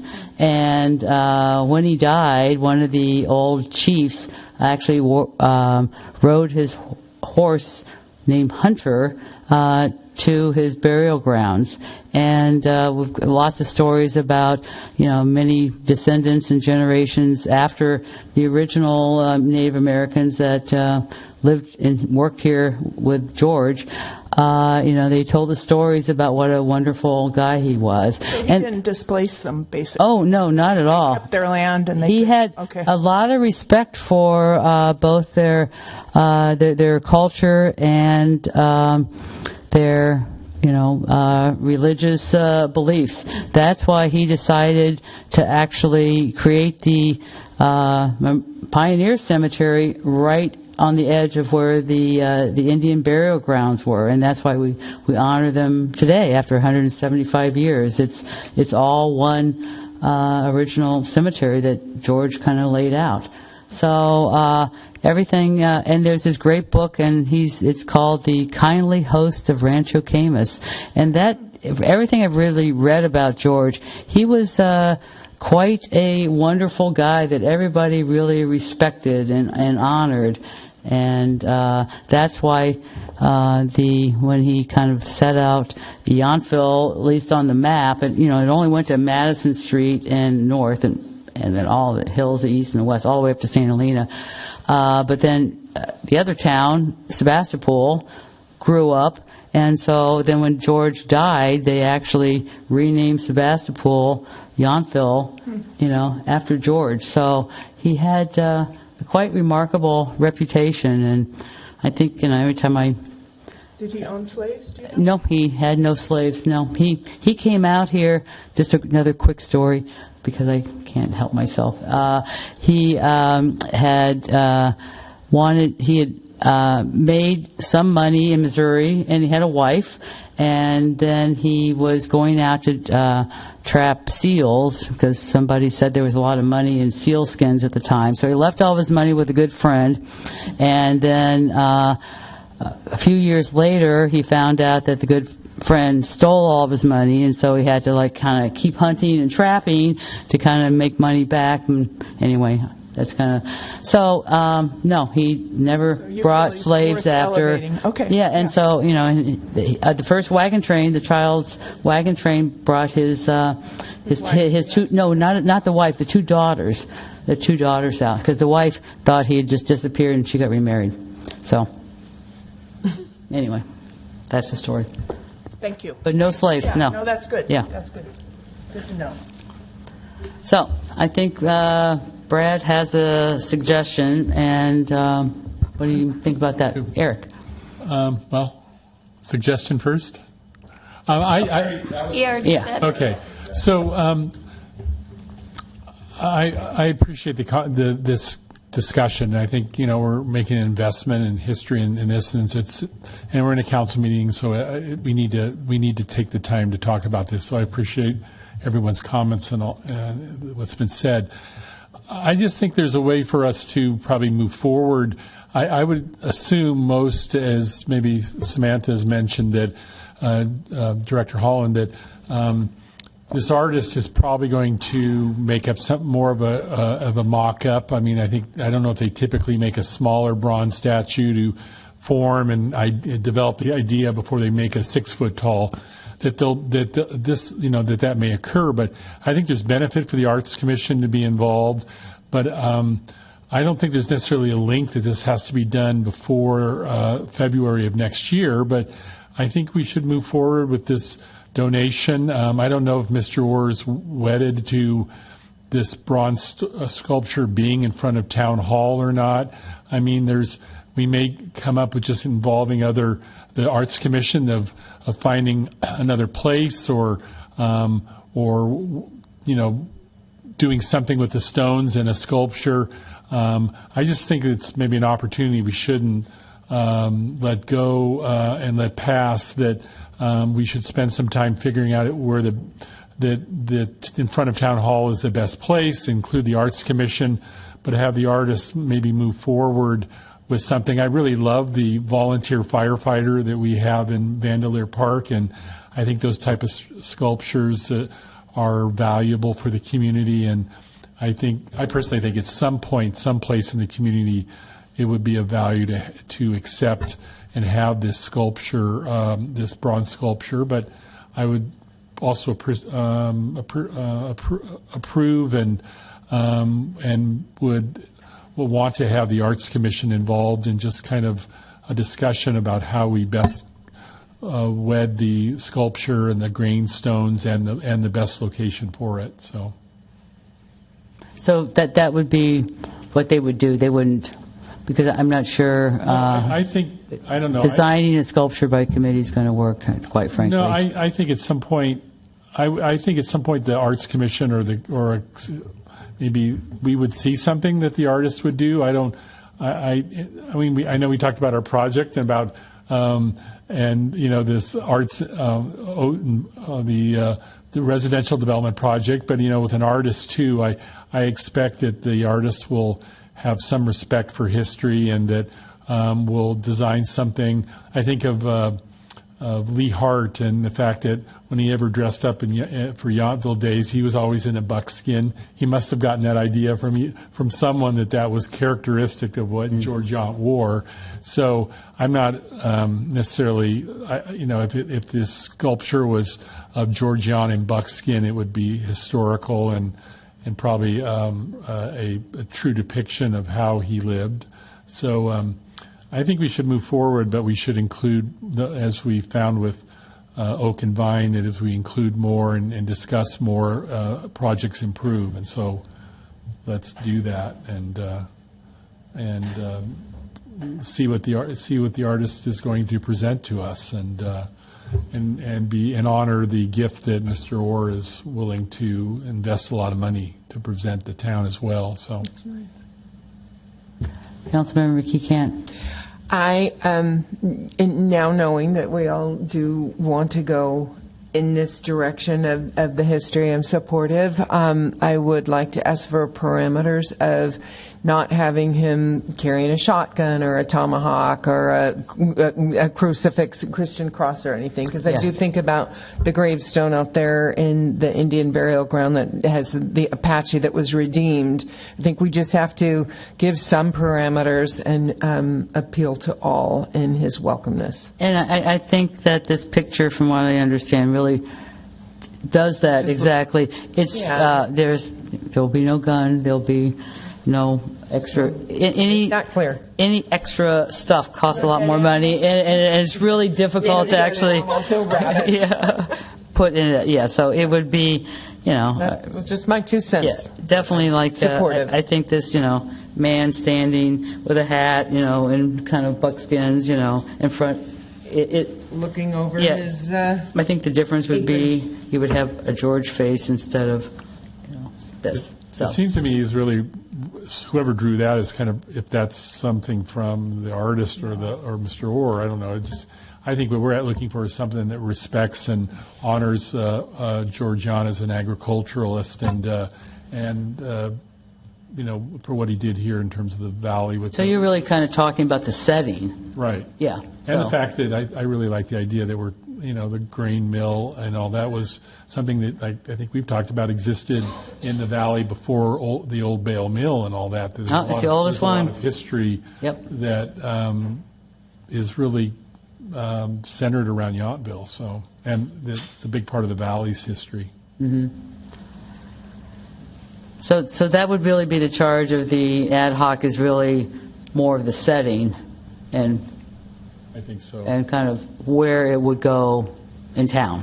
But I also appreciate Council Members McKee Kant saying that we're asking the artist to really represent what Yount did here in the valley and not some representation of him as a 25-year-old soldier or whatever he did. He was. It's more of honoring what he did in the valley as once he arrived here and was older and his sawmill or his grain mill well, he never really got that old. He didn't live that long. So, but anyway, So, I would say somebody, in the mid-40s or something. I think we could represent it. And I appreciate all that the Art Commission does. They always make things better, and so I appreciate their input on how we represent the finished product wherever it'll go, if they agree it's the best in front of Town Hall or... Because a lot of people think that the judge statue is George Yount. They take a lot of pictures in front of that. I've heard people say, tell me I took a picture of George Yount. It's like, oh, really, where is he? So it's like, oh, it's right there in front of the community center. It's like, no, that's the judge. It's not George. So I think visitors and residents alike would like to actually see George. So I think it's kind of cool. So let's see. Councilmember Reeves, your light's on. I just wanted to say that the town manager suggested a way forward, and I think that that's a good way to proceed, to have the ad hocs meet together and make some preliminary decisions and talk about the placement and the appropriateness of whatever is going to be shown. And I don't think it precludes moving the stones and the slingshot beforehand, so, or while they're speaking or whatever, right after they're done.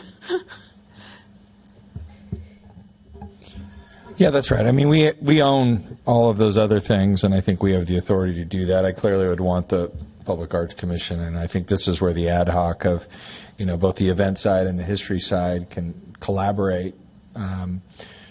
And meanwhile, we are trying to finish the landscape plan, and I think if we commit to this idea or theme of agriculture, we can get creative with the landscape too and sort of plan it in a way where it all sort of ties together. And I think that's where I'm hopeful, that the 60th becomes that. But I also feel like the backup plan I suggested, which is exactly the same thing without the sculpture, is doable. But I think it does add a lot, and I think as I look at that spot, just from an urban planning perspective, it's the terminus of a road. I think it kind of connects to Washington Street, and so I do think it's a good opportunity to have, kind of a nice landmark. And so I think that's, all these things sort of come together. But I think working through the two ad hocs and us all getting together and understanding that all you're doing tonight is authorizing me to enter into the agreement and hopefully trusting that I will participate in that process and listen to it. And if I feel like there's not unanimous consensus, then, I don't want to put us in a place where we're having to, I guess backtrack. And I think, all of these things should be vetted. And I think that this is why this conversation started here, and I think, I feel like we're getting to a place where let's move forward. Let's at least keep the opportunity alive. And, I will work, if you direct me through these, and I think work with Sam, obviously on the, I think it really could be, a good, outcome. I just feel like some of these conversations are hard to have, and it's a sequencing problem, and you get into what about this, what about that, and it does at some point turn into a camel, right? And it's this is where I think we all have to work to our strengths. So I appreciate that, and obviously, however you want to vote tonight is still on the table. So I think, we'll definitely, we don't really have we do have a resolution in front of us, and so I think we need to be very clear where we really want to go moving forward, because, the other thing we need to, based on what we vote on, that the donor will still have the final say about, whether they're interested in doing what we would like. So I think we should be clear about that. So would somebody like to want to take a quick look at the resolution that we have?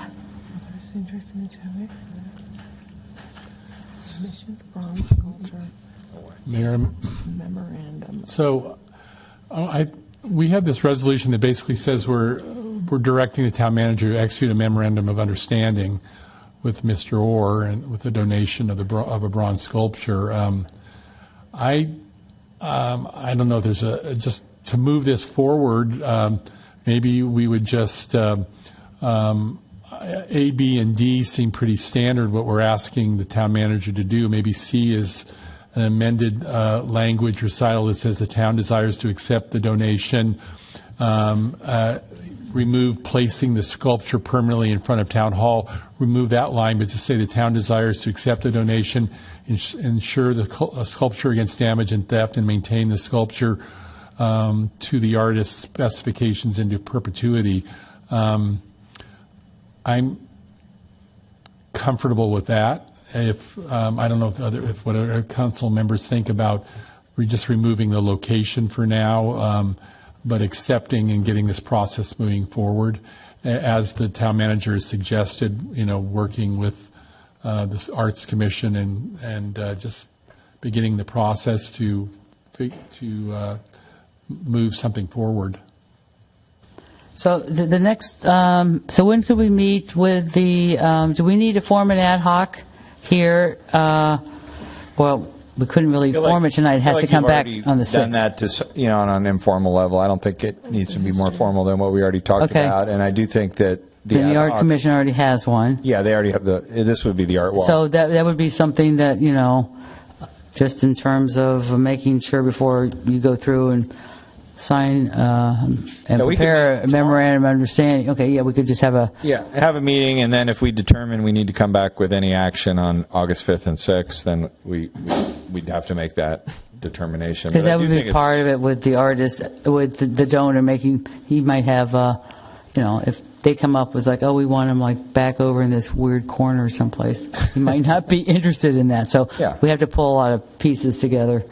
Yeah. Yeah, I think we can organize a meeting in the next few weeks. I'll talk to Sam, and then, like I said, I feel like if there's unanimous support amongst the ad hoc, I would feel, comfortable taking to the next step. And I don't know exactly what that is right now, but otherwise, I would want to come back and make sure that this group is, if there's any question, let's resolve it. And I think that's, you never know. Obviously, with donor, I don't want to feel like anyone controls this but the town. But I think with an opportunity to take an $80,000 donation, we should definitely, work on that. Mm-hmm. So,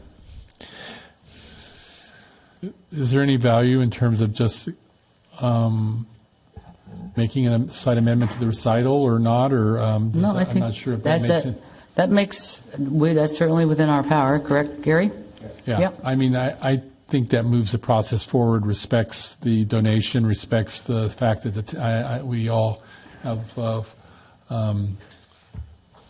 we all know and know that town manager will take what we've said and move forward and with the process. I'd like to move forward with it, but make it not necessarily include in the recital necessarily right now where it would be permanently placed.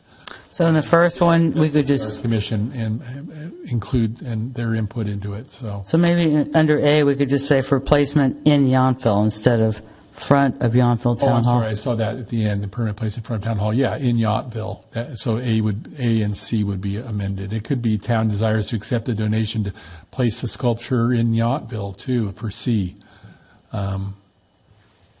Both of them could just be general. So you making a motion with that? I'll make a motion to approve resolution number 24-4296 and amend recital A and C to say placement in Yountville on IA on the end of the last sentence of A, and on recital C, the town desires to accept a donation and place the sculpture in Yountville.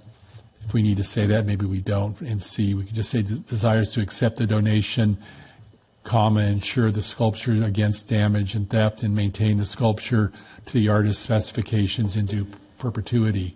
So we're only locating in A that it would be a placement in Yountville. Does that make sense? Understandable? Mm-hmm. Has Gary got that? Yes. Okay, great. We have a motion. I'll second. We have a motion and a second. Would you like for us to hit buttons? So exciting.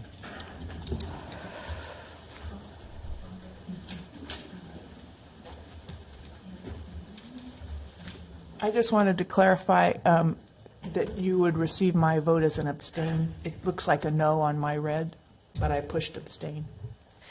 I see that Vice Mayor has abstained from voting. Okay, thank you. That does pass with 4 affirmative votes. Okay, thank you very much. So with that, staff informational reports. We have no reports. Thank you. All right. Council external meeting reports, just because it's late. My brain is kind of slowly. I attended flood control meeting this morning. We're at 95% design for the big second phase of the flood wall, and moving forward, purchasing easements, properties, and we had to continue a public hearing where we were going to consider eminent domain possibilities for some other properties along where the flood wall needs to go. But that's continued because we didn't have sufficient number of Board of Supervisor members today. So with that, I will skip all my other ones. Any other meetings you want to report on? Seeing none, any future, quick, because I didn't see any lights. Board of Directors, any other, hold on a second, let me get my page. No other meetings. Can I get a motion to adjourn to the Town Council study session? Hopefully, and I think a correction has gone out to the newspaper, which is going to be on August the 6th. That is a Tuesday, and at 1 p.m. I move to adjourn to August 6th. I'll second that. Okay, and all in favor, say aye. Aye. Any opposed? Any abstain? Okay, great. Thank you, everybody. A record 6.5 hours. So we don't.